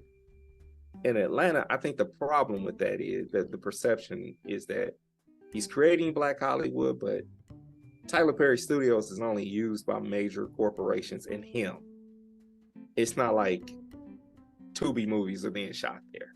You know what I'm saying? Like, then you could say that like he's bringing Black Hollywood to it. He's making Atlanta Black Hollywood, but it's not saying that it's not what he's doing is amazing.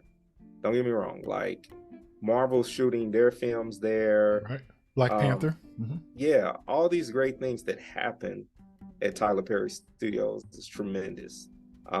There are more things than we know about that has been shot there. And like they said at the end of the film, like that peach, when you see that peach come up.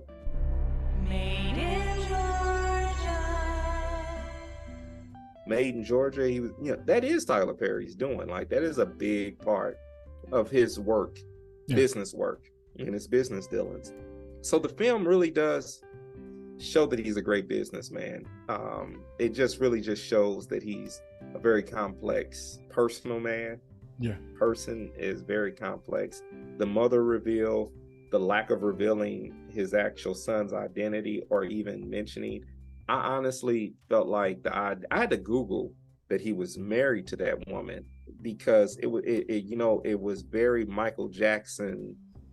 Remember Michael Jackson with Blanket's mama and who was the first two kids' mother? Debbie. Where they was married, Debbie. Yeah, they was married, and it's just like you look at her and you be like, Mike, really? Like all these, how many women Mike could have had a plethora of women, even when he changed himself to a white woman. Mike could have had any woman in this world that he wanted if he would have put his mind to it. And for them to show us Debbie. And for us to believe that Debbie was who Mike chose, and he saw Debbie and was like, Mike, we talking off the wall. If all he did was off the wall in the Jackson 5, Mike still was that dude. But to do Thriller, he made Thriller. And you come to me with Debbie? I'll be the first one to tell you I'm objectifying and it's wrong and this is patriarchy at its finest. I'm with you. I'm wrong. But I ain't. Deep down inside, Debbie wasn't no match for Mike. When you came with Priscilla, I'm like, okay, cool. I ain't, as a brother, we always got our little things to say when because we all got that Hotep friend that's got a plethora of white women. So when Mike chose to go with, go that direction with Elvis's daughter, I was like, that's about adjacent and weird for Mike. But Debbie? All right, but to go back to Tyler. Tyler Perry's wife was no Debbie. And I remember that there was a controversy around that time frame where people were saying that this was a fake. People were saying that it was a fake marriage and that it was like he was covering up something bigger. Right. And it was just all jokes and speculation.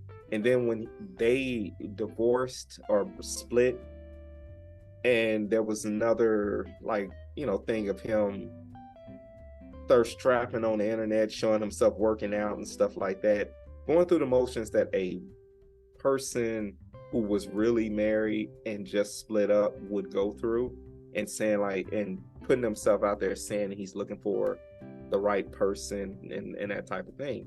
And it's created a narrative around what type of woman could Tyler Perry date.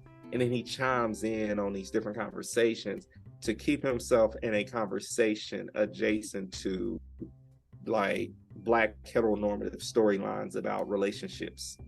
So he keeps himself away from the rumors and the things that he's always had, which is like, you know, he does a better job than Michael Jackson did, because Debbie.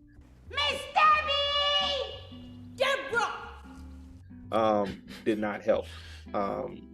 We all was just like, yeah, Ivory Tower effect. He's up there. He does not realize that like this don't work.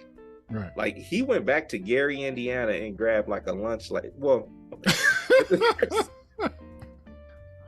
anyway. So yeah, that whole thing of the whole thing with Tyler Perry actually having a kid that he cares about, that's beautiful. Yeah. I hate this about us being in other, like when you see a story, you're not invited into anyone else's business, but you can't help it. You formulate opinions. And we have shows like this where we express them. When I saw it, as a person who had lost my mother, I went and got a puppy. It was a great distraction after I lost my mother. You need to pour your attention into something, because you do go into a very dark place when you lose a parent. I would love to say that like, you won't, but you will. If you've not lost a parent, you will go to a very dark place for a season in your life.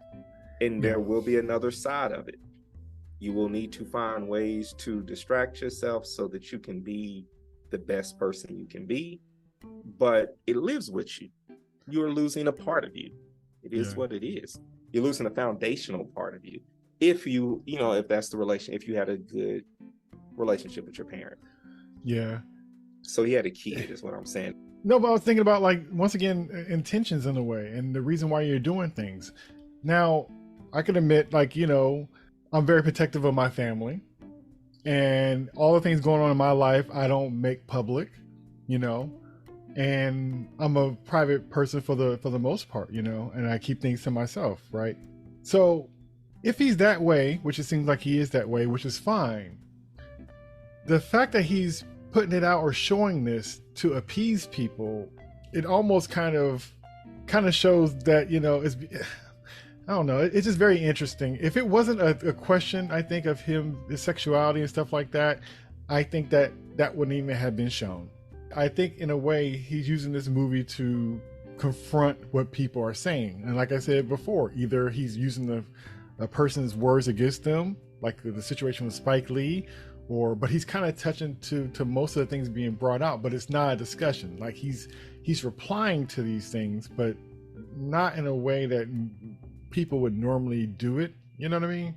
And so when it shows him and his family, it seems kind of, you know, kind of fake, because it feels like it's more to shut people up than it is to, like, if it was his truth, then it's kind of like, then I'm not gonna even comment to that, you know. Maybe he's doing both things at the same time. Who knows? It's just kind of like you said with Michael Jackson. It almost kind of reminds me, like when Michael kissed Lisa Marie at the music awards in front of everybody. And just think, nobody thought this would last.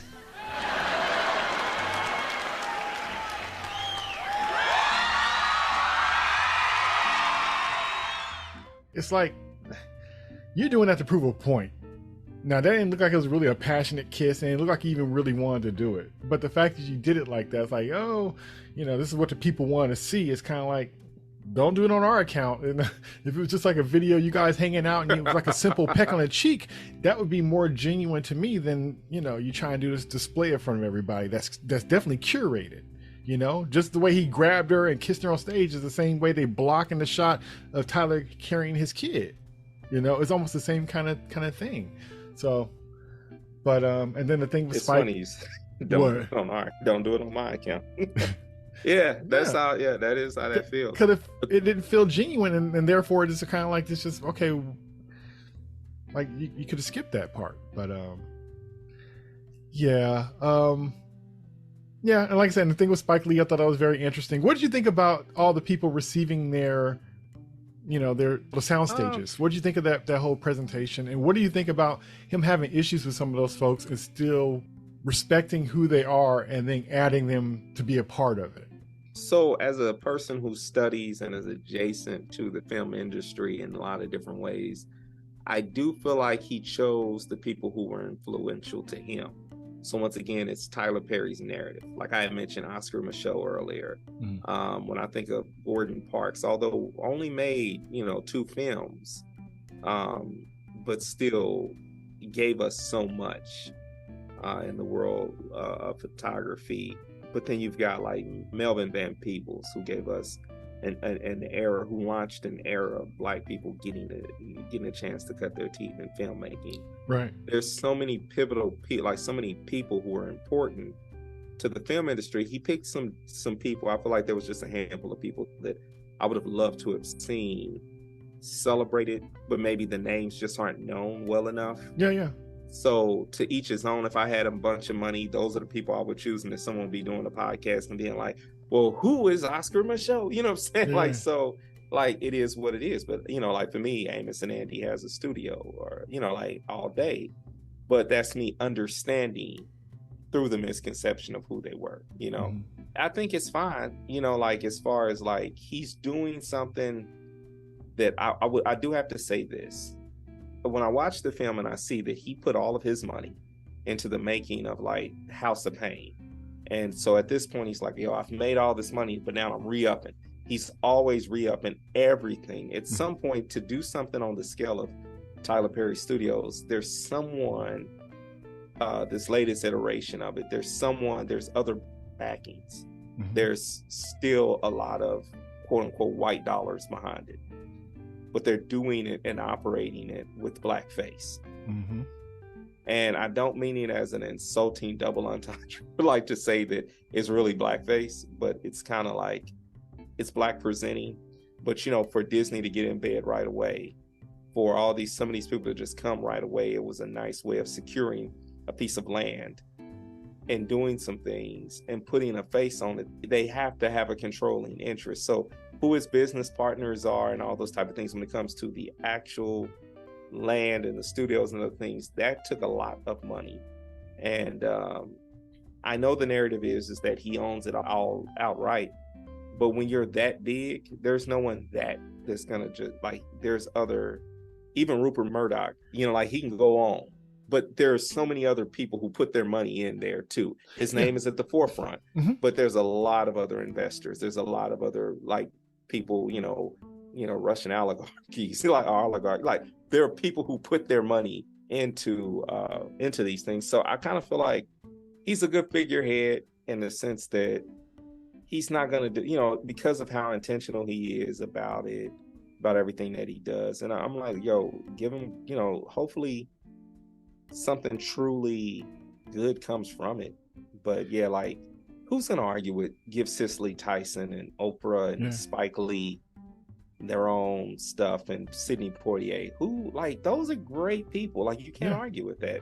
It's just, I would love to see him sit down and I wish it could serve him, because if it served him, he would do it. But since it doesn't serve him, he'll never do it. But I would love to see a one-on-one with him and Spike.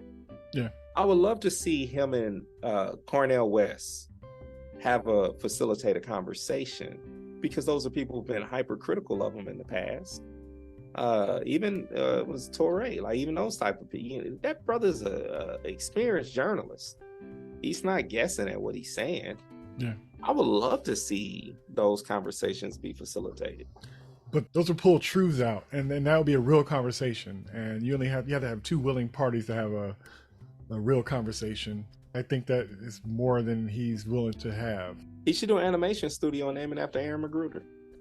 I remember when I sat down to write my first play. I asked Jesus, will you co-write with me? And he said yes. And I told Jesus, I want to write plays for women. What do women want to see? And Jesus said, sexy men. Since that day, I've searched the world for the sexiest black men alive. And I found them, my shirtless men. And Jesus was pleased. I didn't know religion worked like that. Then I asked Jesus, how can I further spread your message on earth? And he said, cross-dressing. And so I put on a dress and a wig, and Jesus was pleased. With that dress, that wig, and these beautiful muscular gifts from God, I have built an empire, and soon, my supremacy of Black Hollywood will be complete. When they show some of the behind the scenes stuff later in the movie, I couldn't help but think about that. It looked like it was just clips lifted from the Boondocks. Like, are you gonna touch on that part with all those guys up in there? Are you gonna touch on any of that kind of stuff? It's funny how like certain things just glazed over. And I was just so wishing he would just prove everybody wrong. But he didn't counter those kind of conversations. The stuff that was like a vague accusation, he tried to stomp to it, right? You know, like, oh, you got this, I got that. You know, I'm gay. Here's my wife and kid. I'm saying I'm, you know, like I said, my stories aren't, you know, comes from nowhere. Well, this is my story. This is where my story come from. But when it was like blatant stuff that was said and you know, questioned by Black folks, like he didn't try to combat, you know, Atlanta. He didn't try to combat Boondocks. You know, the things like that. He didn't even, you know, even the colorism stuff. They didn't touch on that at all. And I understand why, but it's just interesting the stuff that he wanted to hit back on. Yeah, and I think it was interesting to your point, when you talked about needing other people's money. I thought it was interesting that he did bring up that, like he's used to flipping it himself, and this time he needed more money from the outside. And I was like wondering why he had that in there. It's not wrong, but I thought it was interesting that he said that he needed other folks' money for this project, which I thought was interesting for him to admit or even say. So why was that said? You know? Yeah. Well, because it's going to come forward at some point. We're going to see a point where Tyler Perry Studios is going to be attached to something that's not the narrative that we're used to it being attached to, and he needs to justify his you know, when we make these pre-qualifying statements before we're about to say something, like me saying, look, these are my opinions, not blah, blah, blah. You know? Yeah. Now, I have to give Tyler Perry this. He is a master storyteller. I do not have to like his stories, but he's a master storyteller. You know what I'm saying? Like him and Shonda Rhimes are master storytellers. They craft story, and you don't have to necessarily like them, but you will be hard pressed to find individuals who single-handedly has given the world so many different stories, whether you like them or not.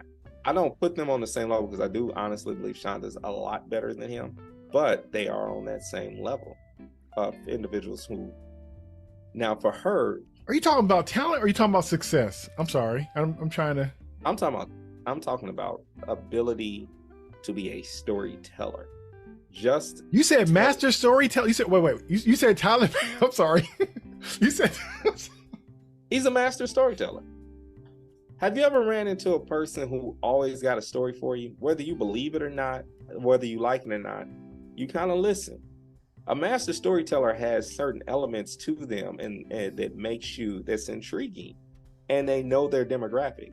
I know some storytellers who will never tell me a story because they know I'm not their demographic, and they are master storytellers because they've mastered how and who to tell their story to. There are very few people that exist that can tell a story to everyone. Half of the stories that we get through Hollywood are not stories for Black people, and we shouldn't digest them. They're not good stories at all. But people are considered to be master storytellers there. So that's not quality, it's just the fact that it connects.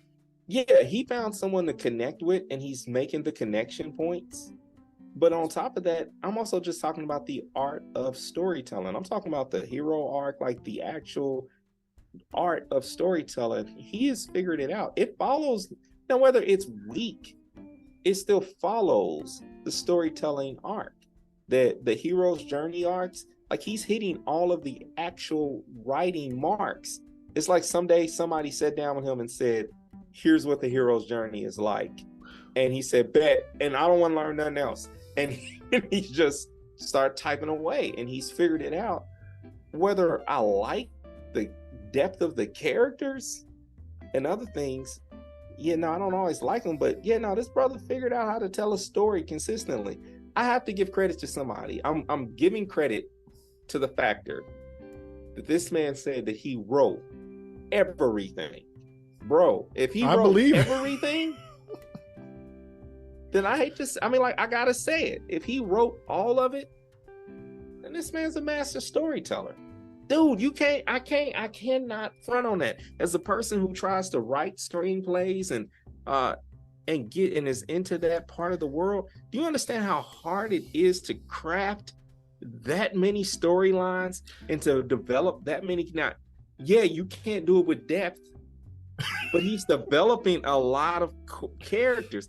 I'm just saying, if this man put out a masterclass, I would attend it. I want to know, how do you do this? How do you write? Okay, if he had a masterclass on that, I'll be asking, how do you convince people to like it? Not how you constructed it. Because I can see it, unfortunately, I can see on the screen how it was constructed. That master status, that's like saying, okay, if somebody was known for drawing a straight line and selling those pictures, right? Like every day he'll just draw a line, right? And he's just making all this artwork with this one line. And people are buying it. Is that a master artist? You know, I'm gonna be honest with you. There's a few artists that have gone down through history and we've called them masters. Story. I think it's in the eye of the beholder. I put to you like this. I don't think Tyler Perry is for me, but I do believe that Tyler Perry tells a quality story to a certain demographic of people that I cannot forget exist. There are people who are not privileged to the level or who don't have the capacity or ability or privilege, and I'm gonna say privilege with more emphasis than those other words, that have the privilege to be as analytical as I have when it comes to digesting story. So I got cousins, they ain't got internet. You know what I'm saying? Like, and Tyler Perry's a genius to them. He's delivering stories to them. And I'm not saying, like, he's delivering to some demographics who are appreciative. There's some people who live out in the country that love it. Master storyteller, because he's telling stories to those people. So do you consider McDonald's fine dining? Would that be a master burger? It's a master burger, and this is my whole point about Tyler Perry. McDonald's is a master burger to those individuals who've been deprived of food and substance for a certain amount of time. If you've been locked up and you get out, yeah, that McDonald's burger is going to be masterful for a season, for a time, but it fits certain people. I know some 3-year-olds who will tell you right now to your face. I know some 3-year-olds to be like, yes, it is fine dining, sir. And like, so it fits a certain demographic.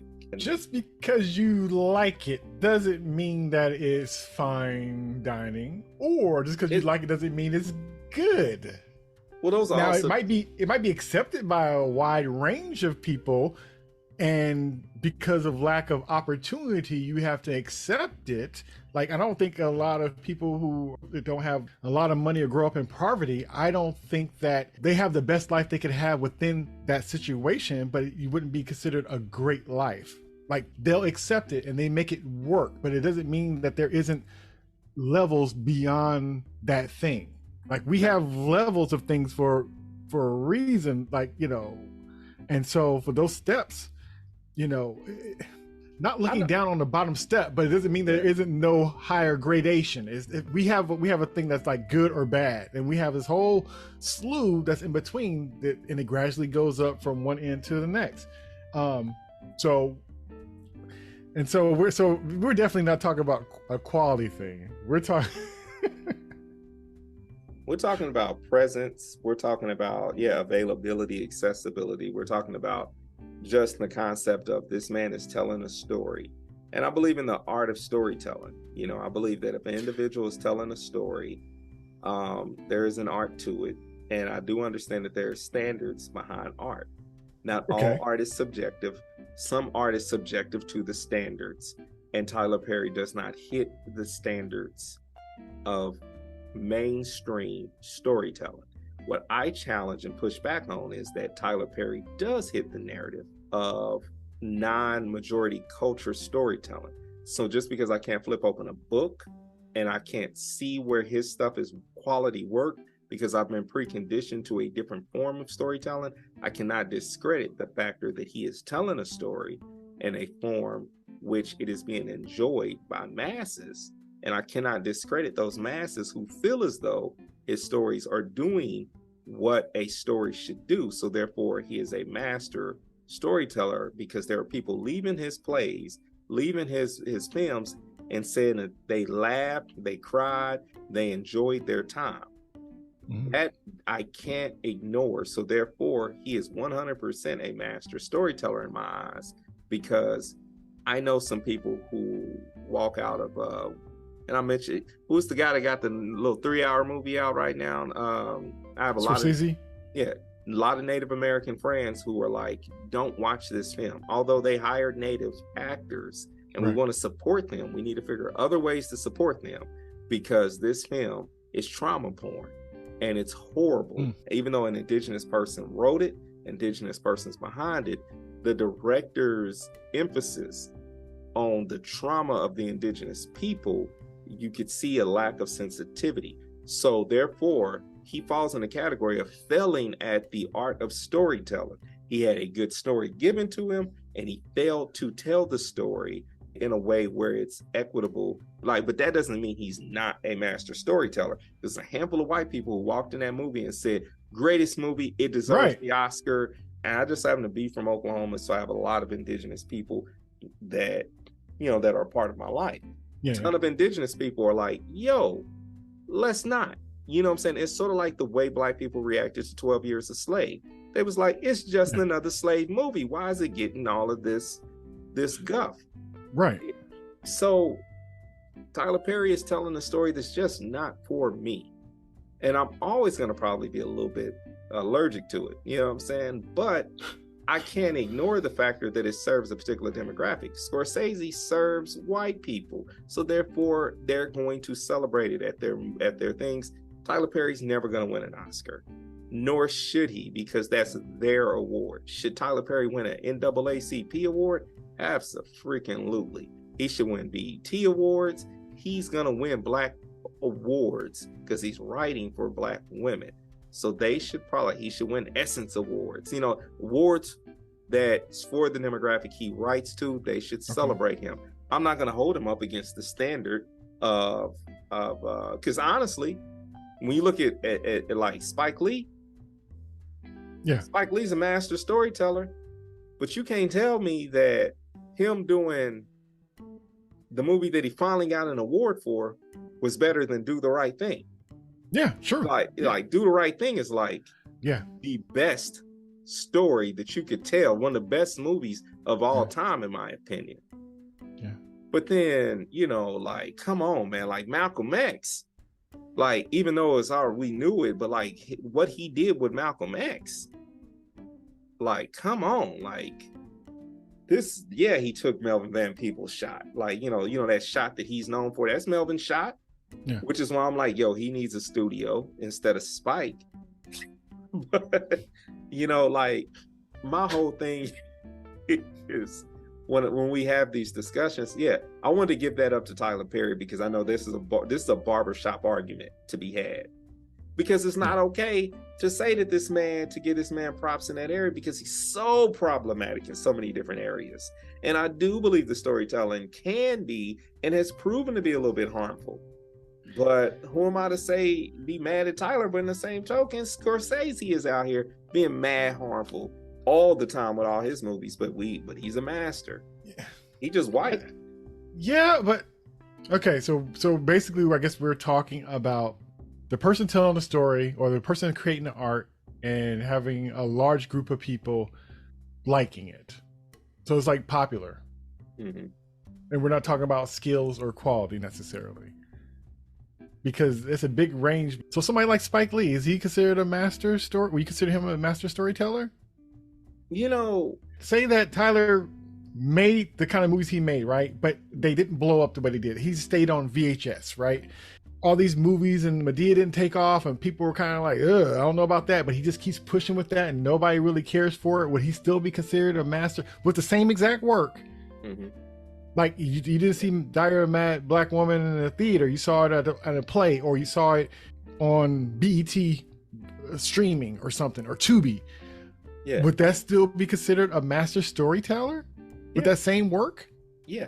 I mean, especially when it comes to like that exact example of a Black man in Hollywood not being able to get on major screens, that definitely does not discount the concept that they are a master storyteller.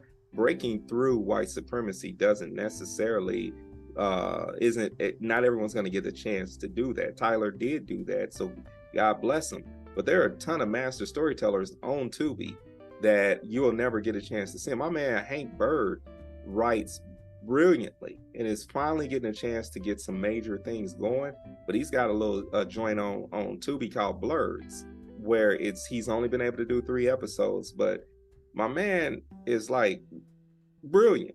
He's a good writer. And I'm not saying that just because I know him. Yeah. I know that he's a quality writer. And so, but yeah, like, he's good at it. Ryan Coogler he's getting better. He doesn't tell stories. He tells stories great. He has the ability to tell stories great, but you can see him getting better at his craft because there's a certain level of humbleness to it. And I think when it's all said and done, we'll think of him greater than certain people. Boots' movies ain't getting in theaters, but we know him to be good at what he's doing, and he needs to get better. Tyler, if there's Tyler is no different than in the book world, in the literary world. And I'm gonna bring up a name that's just shameful for Black people to some extent, and it shouldn't be, because she had Black women in a chokehold. Zane was a master storyteller in her time, telling these stories to people. Just because I use the word master, I feel like it's rubbing you the wrong way, Jay. But yeah, it is. I feel like I'm throwing out. Yeah, kind of. You feel like I'm throwing out master way too frequently and too loose. But I'll put to you like this. I wouldn't sit there and it's just 2 different demographics. Like if you was to say Tom Clancy novels up against Zane novels, I'm gonna pick Zane novels because I'm Black, right? And they spoke to me. She spoke to the demographic she was supposed to. So I'm gonna be fine. I'm fine upping Black people for where they are with the distribution that they have. Tyler Perry got lucky and stumbled on real distribution to the masses. So yeah, he was gonna be that same writer, whether it was Tubi or whether it's this, and he's consistent. So I thought it was very interesting how the story ended with the dad ultimately not wanting to gain access. But Tyler shared an important factor. His father, although not his biological, was abusive, but still was a provider. Yes. And Tyler still provides for his father to this day. Yes. Which speaks to his character in a very good way. And I love that about that part of the story, because there is some truth to that. No matter the faults of our parents, if my mother was here to this day, which there was not many fault, like I don't have any issues like that, but I always did my best to try to take care of her. And I think some of the biggest regrets that I have is that I know that I'm gonna go on and be greater later, and I won't be able to share my success with her. Right. I'll share through the legacy of her love, but that is every little boy wants to buy their mama that house, that car she wanted. And even with like my stepfather, I have no reason to be connected to him, but I still have this urge to just be like, is he all right? Because I know that's what my mother would want, Right. And so I see it. I can definitely see that, like, I'm proud of that part of the healing process for Tyler, that he, even though when you're a billionaire, maybe tossing $100,000 to a man every year to have everything he wants and to pay all his bills and stuff is really nothing. It's like giving a homeless guy $1 when you're a billionaire, but it still speaks to his character because he could be very bitter, and he's not bitter. And the old man, like the father is a little bitter because he didn't gain access. They drove all the way over there, and the way he treated his nephew just shows that he's still an angry man. Or the way they were coming at him, that could have been just for show, the show that they tried. Sometimes, piss somebody off, they come on the camera and be like, oh, look, they're irate. And you don't know what happened the first 5 minutes before or what their relationship is. You know what I mean? So some of that stuff it's almost kind of like, what if he wasn't riled up? Maybe he gave a story of what his relationship was with his mom and how stuff came to be, or his side of the story. We kind of don't know. It's curated. As a husband always wants to honor the legacy of his wife. And you talking about deep South Black people, the term, grown folk business, never expires. And the idea that he could be like, they ain't the world's business. I don't want to talk about that. Yeah. Don't come to me talking about my wife and her transgressions. Get off my property. Okay, so the Black culture, we have like the whole "my parents beat me," right? And we know that's on a scale. You know, that could mean like you got a spanking with something that wasn't necessarily a belt, some other creative ways. Somebody saying they got a beating is a sliding scale. Sometimes I think when people say they got, and I don't know the situation, but I'm just saying, when that is said, without elaboration, that could be a very interesting phrase, and what could be taken from it could be all over the place. You're right. Yeah, absolutely right. It's a loaded phrase and a thing to say. And I'm just saying that scale is a big range. And we're assuming it's all the way to the right. We're assuming that it's on the top of, like, he was wearing them out and blah, blah. Because it's almost like that, along with the mother's eye being messed up and we don't know what happened, she could have been in a car accident for all we know and messed up her eye. But him and his mom was getting beat all the time, and you see her, you know, with her eye issue, you're thinking like that. And because we saw pictures of them kind of standing together and stuff at different places and stuff. I'm assuming that was his dad. They were together on certain pictures and certain videos they were showing. And so it's almost like, it made me wonder, like, did the dad do that to the mom? Was he beating her so bad that he messed up her eye or something? Or, but it was kind of left there. It was just so much leading stuff that was not said. And this movie was very artistic in the storytelling, in the way of leaving the gap and letting you interpret, give your own interpretation of a situation where I don't know if that's fair. Like, if you saw the way that the whole thing with Spike Lee and what he said was cut, you would think Spike Lee was wrong and what he said didn't matter. And, you know, he came over to Tyler's side from the way it was edited. The way it was edited, I'm assuming the dad beat up his mom so bad that it left her in that state. And I think that is very interesting in creative storytelling. And I wonder what the truth of things like that was. You know what I mean? Regardless of what we learned and all the stuff that went by, he's saying all these great things about his mom, which I'm sure she is, right? And then the whole time we hear about how the dad is just messed up, you know? And I'm sure there's some stuff about him that is. But me seeing it, like I said before, I know it's probably more to the story that would probably, I don't know. It just made me wonder. I had just as many questions by watching it than not. And like I said, I just think that a lot of it that we're taking from this movie is our filling in the blanks. And depending on who you are and what you think, you know, everybody's getting something different from this movie. And I think it's on purpose like that. And I think that's very interesting. Yeah. Now that's my big takeaway, you know, from the movie too, is that especially after this conversation with you, I really am reflective on it. Like, there was a lot of open stories that were just, hey, we're gonna put this here, we're gonna put this here. And it was all enough to draw my interest to make me watch another 10 minutes, because there is a negotiation with Tyler Perry Products that he needs, that I'm coming into it, I don't want to watch this. And one of the things that he does even within his writing is that he leads you and leads you and leads you, then cliffhangs you, then leads you. And very rarely do you get an actual satisfactory conclusion. So when you come back to the next time, it's like being on bad dope. Don't know why you're here, why you're doing this.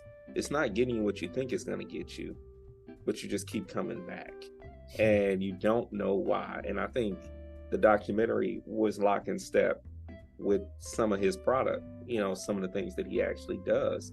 It's not as satisfactory as I would want, you know, as I wanted it to be. That's why I kind of gave it that 7.5, because at least it opened up some storylines. It gave me some information. It was informative.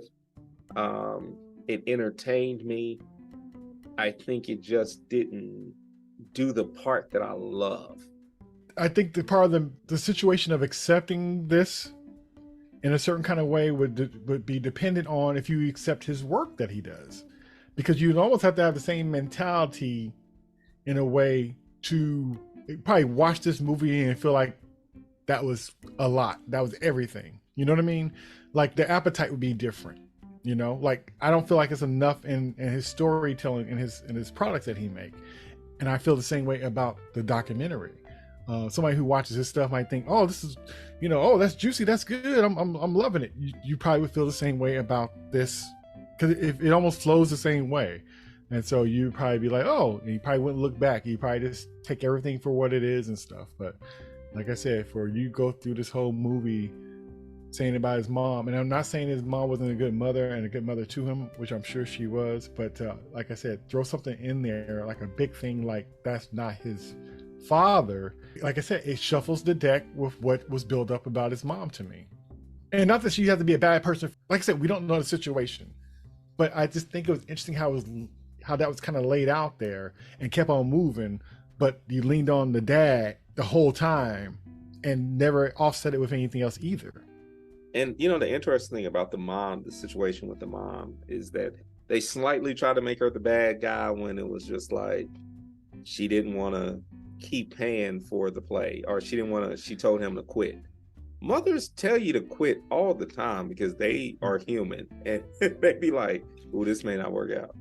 I see it differently. I think that he needed that to show that he's pushing past, but it's not like they didn't build up before and showed how much she went out of her way for him. To support him. It's almost like when she said no, and you probably need to stop.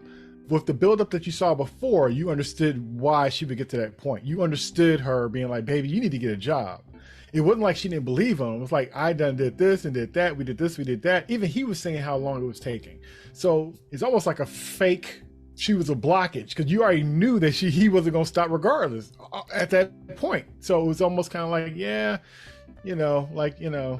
like what's your worst, the worst thing about yourself that you can improve on? Oh, I always want to be a perfectionist. It's like, yeah, is that really a bad thing you want to change? Is that really, it's like I love too hard.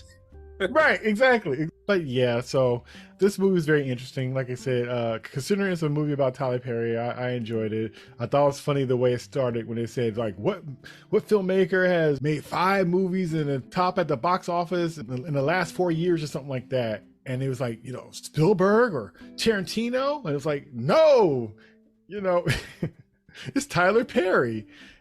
And context is such a powerful thing. You can make anything sound great, and it's the truth. But then we're playing with words, and it's just and we're playing with, and it set up the movie for me. If you just said his name with those that society in general will consider like he said Spielberg, right?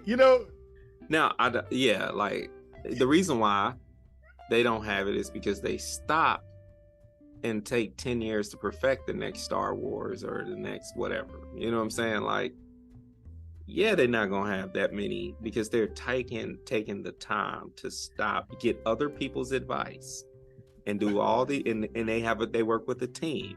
Tyler was only able to do that because he was going solo. Yeah, but it just almost sounded like these lazy bums here. It was Tyler who did all these number ones in 4 years. And that goes to one of the narratives that is one of my pet peeves about the perception of African Americans. Like, I've always talked about how I dislike the term Black girl magic because it mystifies that Black women are just powerful and great in themselves. It is not magic. It is their hard work ethic and who they are and what makes them up.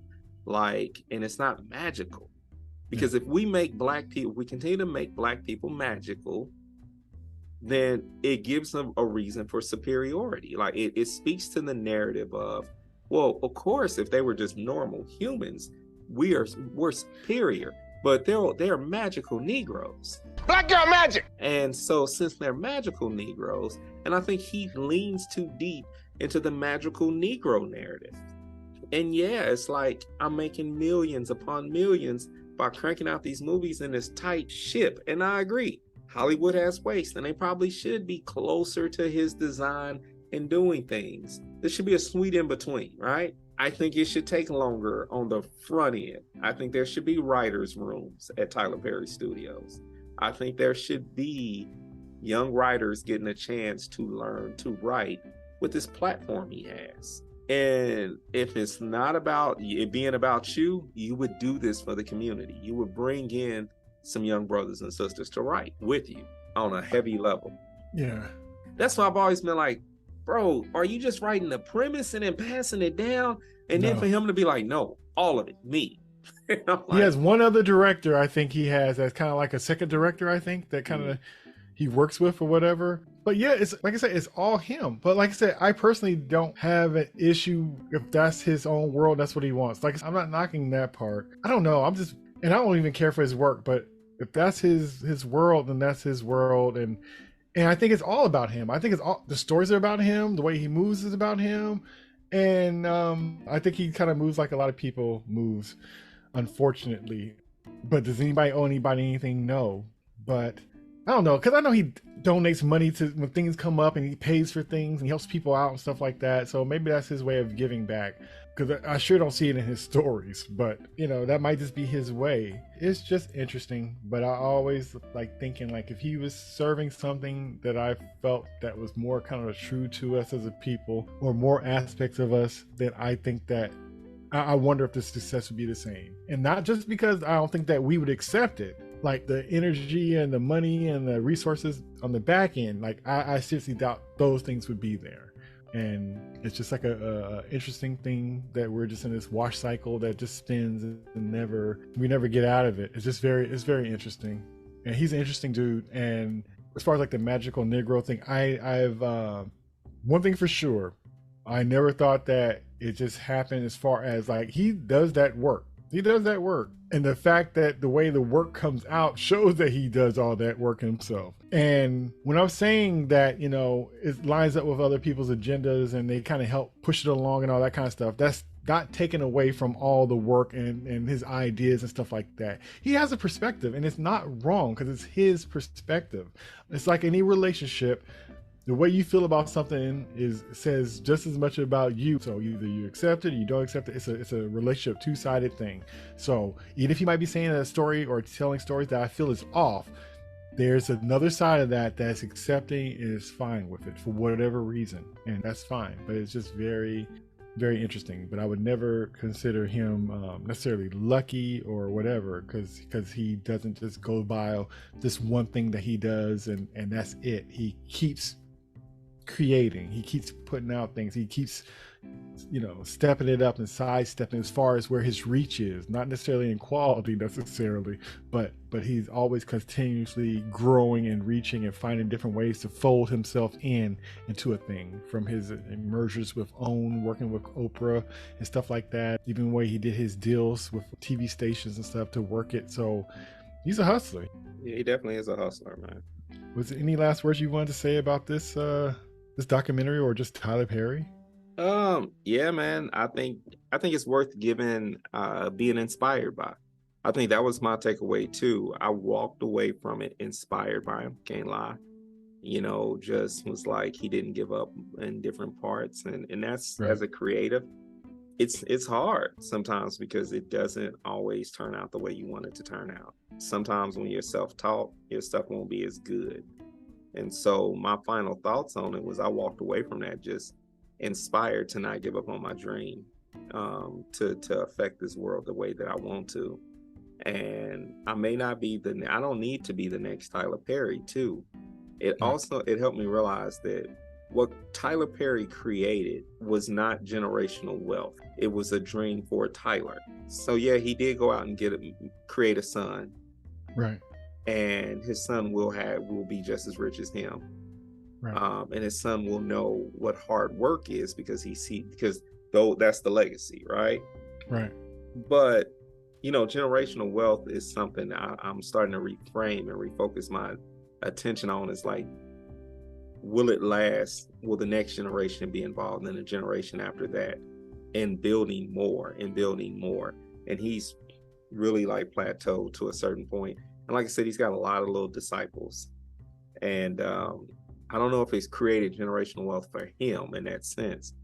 Yeah. But I do think that there's a handful of people who are taking his model and they're trying their hand at it and they're tweaking it and working it. There's a cat from out there from Vallejo, La Russell, who made a ticket off rapping, went through a steal laughing,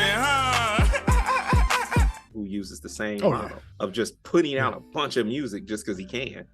But it's good.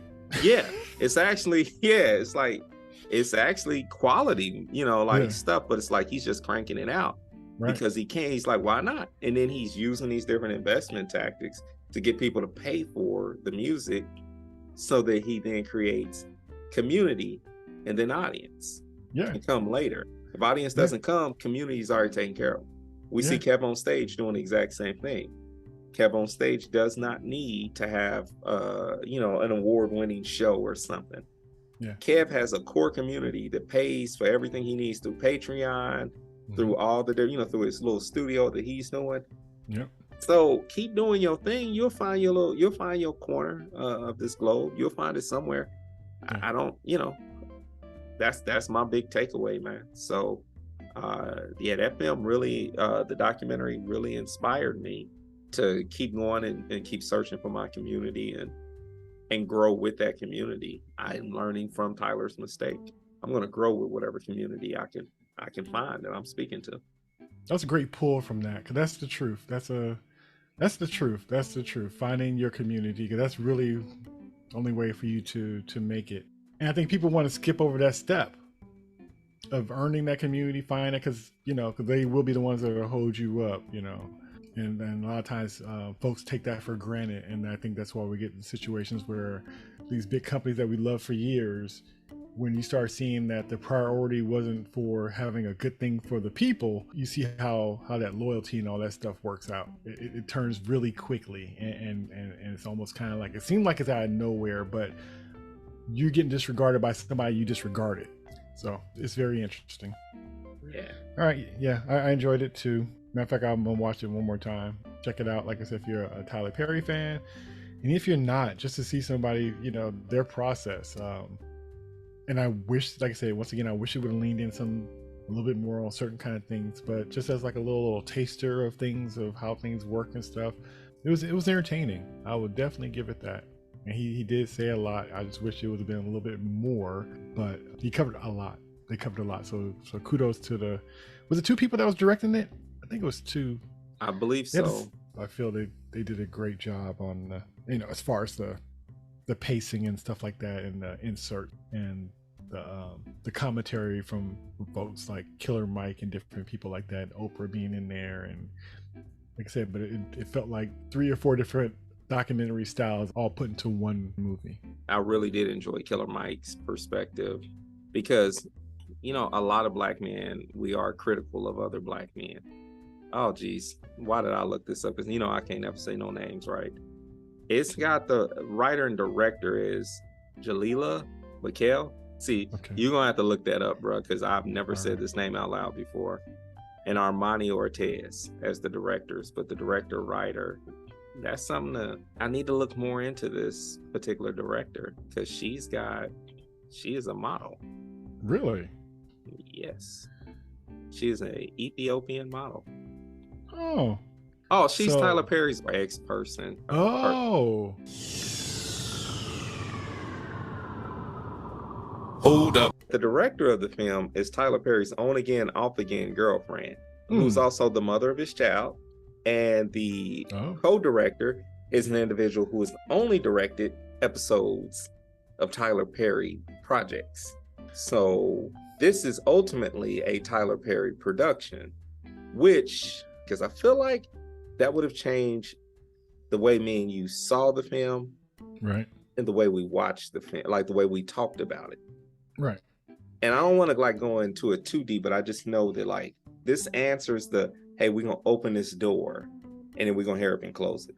If this is his son's mother and she knows that hey, we should add this in, and he's like, no, but I don't want to talk about it. But she is leveraging enough power in that relationship to be able to say, I'm going to talk about it. Yeah.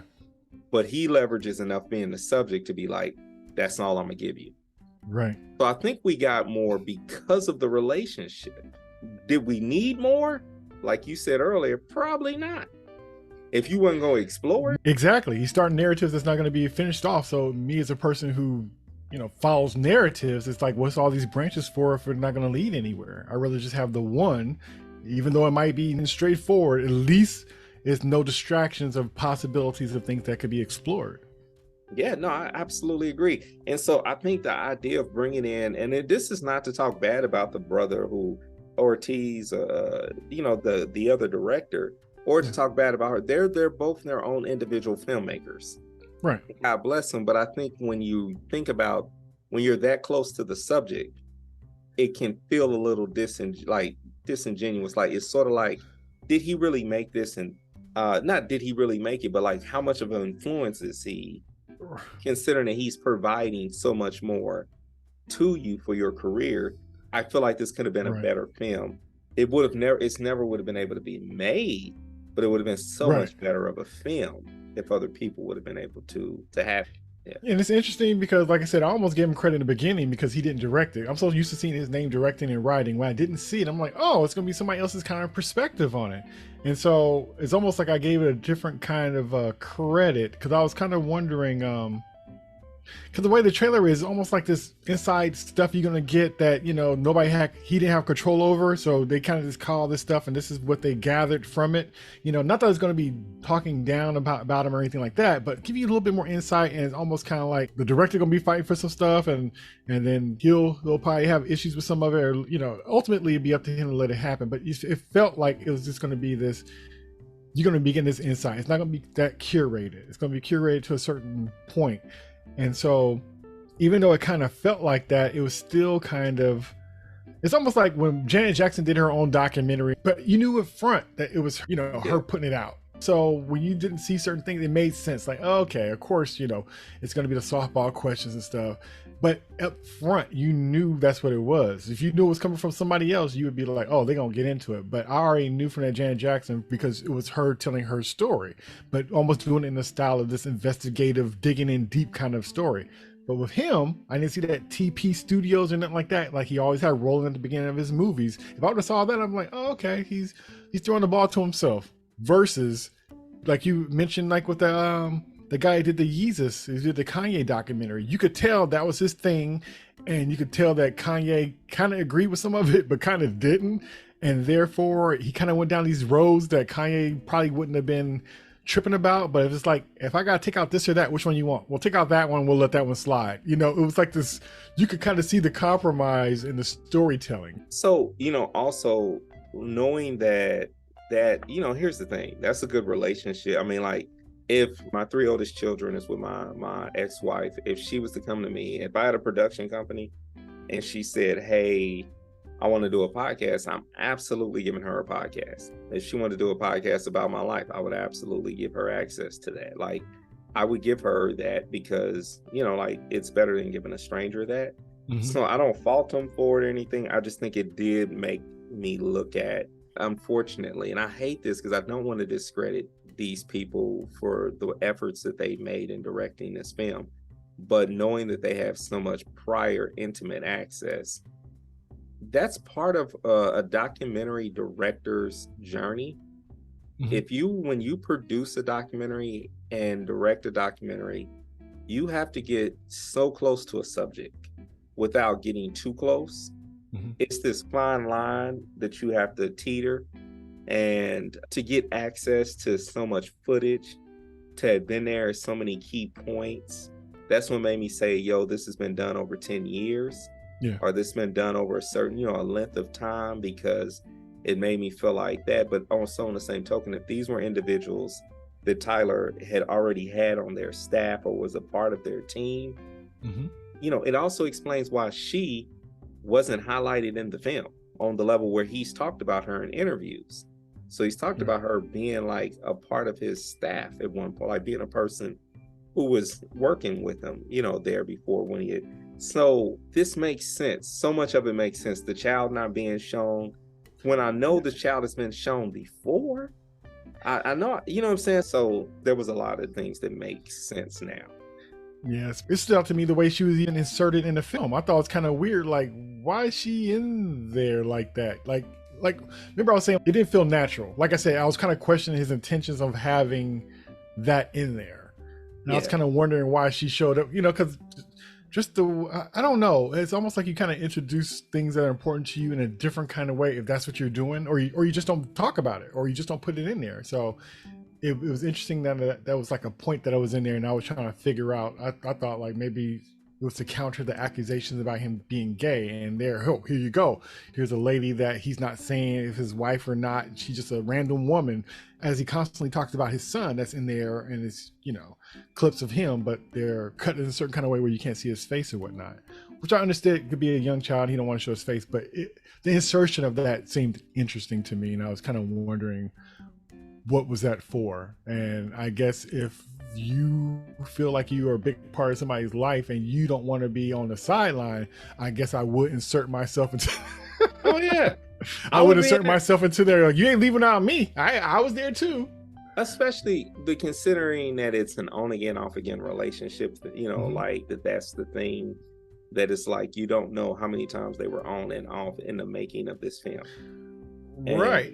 And so there's so many other factors to be speculated on as far as how this film came about. I would not take back anything that we talked about previously in the episode. I think the key factor is I do just look at it a little bit different. The access gained to like even the access with the cousin, all this is family. You know what I'm saying? So there's a little that even changes the dad's point of view, or the dad going off knowing like who possibly was in the car. Now, if it was just the man directing the film, but these are still Tyler's people coming to tell the story. All these different things, it just changes the story just a little bit, not much, but it is interesting. Yeah, and like a good point with the dad, because it could be like, you're not going to use me to make me look bad in one of your films, versus somebody just like, hey, I'm out here just trying to get the truth. I want to hear your side, sir. I want to hear what you got to say.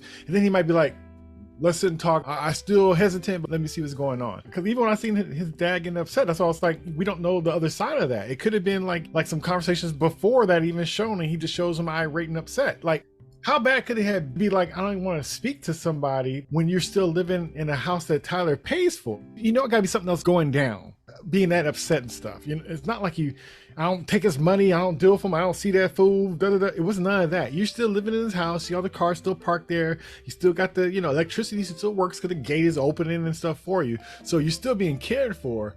And to have like a cousin who, for the most part, says nice stuff about him, just his reaction is just, it's a lot. Even seeing that, I was like, it's out of context. That's why, not defending him because I don't know him, but I did think that stood out different. And what was the conversation possibly before it started rolling? And I think I brought that up. So that like you said, if it's familiar faces and folks that he don't really fool with like that, then yeah, don't come here with no mess like that. That's some stuff you would, matter of fact, you would act like that in front of family, because if it was a stranger, you don't know how it's going to be used against you. So you would have your best face forward for a stranger, and if it's some folks that you deal with all the time, yeah, you'd be talking all kind of crazy. Because my conversation with my friends is different than a stranger. Exactly. All this proved was that he is Mr. Chocolate. From the all this proved is that Donald Glover is correct. Like, everything is in-house, everything is by him, for him. Like, oh, hello. Scripts are like music to me. Directing behind the scenes. Yeah. Camera 1, camera 3, close up, please. Everything. It just proves that point to some extent, is that this man is really, for the value that he has to the culture and everything, the man's just private, and he's running his business the way he wants to run it. I'm in a career field where I'm like, yo, I really wish I had access as a documentary filmmaker who would love to tell a Tyler Perry story. Yeah. Love that. But to know that opportunity, it's his film. It's so weird, because I looked at it and I was like, the quality, like just even looking at the picture, I was like, why does this have this weird VH1 behind the music, blue tint? Like, everything about it now just is flooding back to me as Tyler Perry. Like, it's very manicured, for sure. It's all him, and that is this. Well, this is the best movie that he's done. Because I don't care for I don't really care for his stuff. If this is another Tyler Perry production, this is one of my favorite movies by him. Yeah, and like I said, it's just very curated. It's very interesting. Like I said, the way it's promoted, you wouldn't have thought that. Like the point I made before, it's a lot of, they give you a little bit of this and a little bit of that and let you assume all the rest of it. They let you assume that it was somebody trying to find the truth. It assumes, and it's, I guess the tragedy part and the funny part about it is, if somebody was to do a documentary not even talking to him, they could find more information and more insight from the internet and put it together a deeper movie than this. Because my only issue too with this movie is, like, if you already know him, you're not learning anything new. You're not learning anything new. You, like I said, just a little searching yourself, you probably get more information just on the internet that's probably more likely to be true than not, than, you know, being curated. But as a curated product, yeah, I enjoyed it, but I don't feel like it was no more insight or anything like that. And like I said, it had a lot of unclimbed branches. All right. I don't know. I don't know how to feel. I know I was going to be with you and saying I'm going to go watch this again.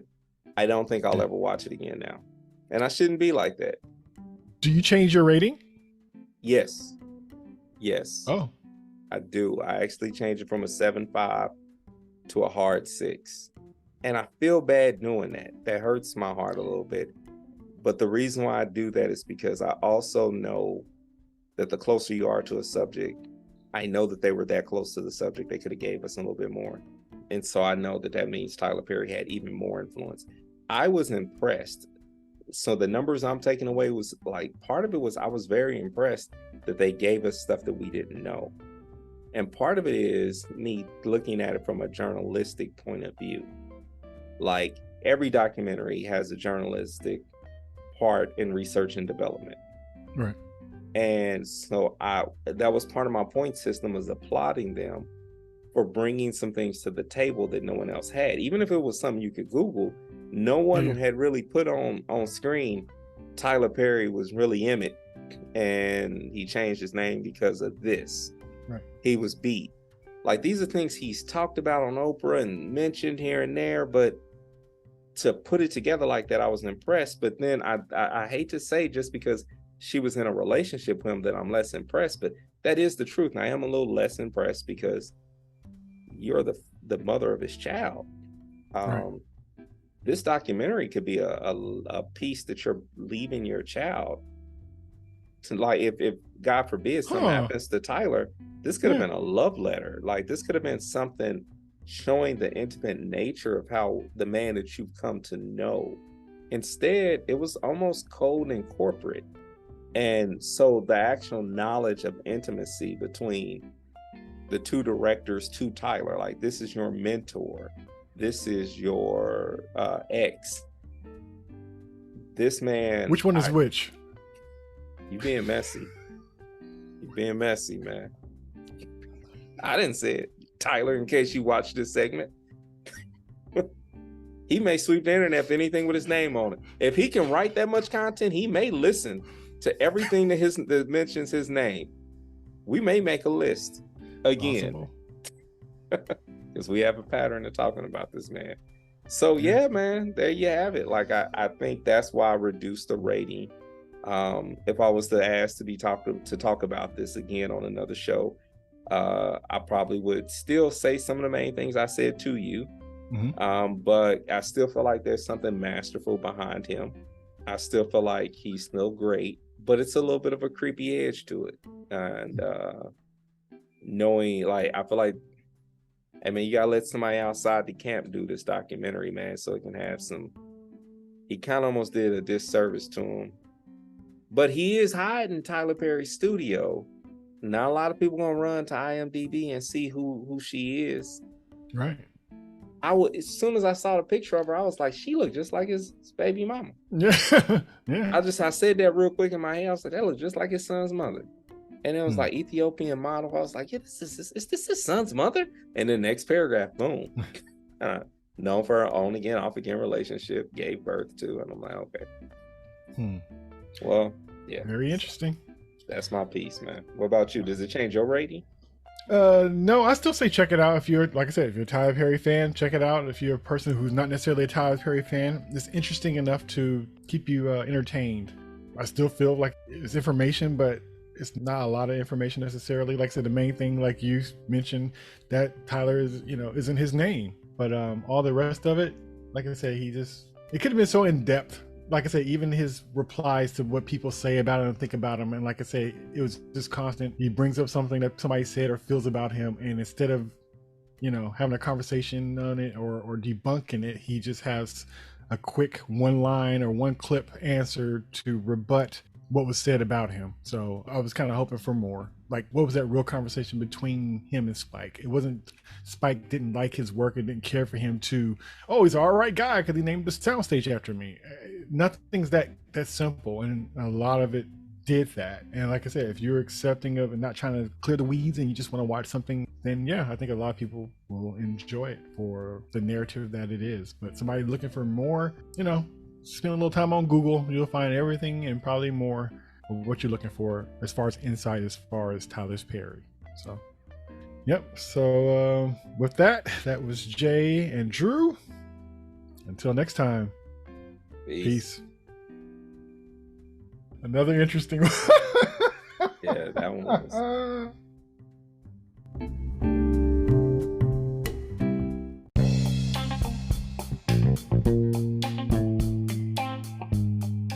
Thanks for listening, and please like and subscribe. Be sure to check out past and future episodes of this show, along with my other shows entitled The Movie Bench Quarterbacking Podcast and The J and Podcast, available now on all streaming platforms. Until next time, peace.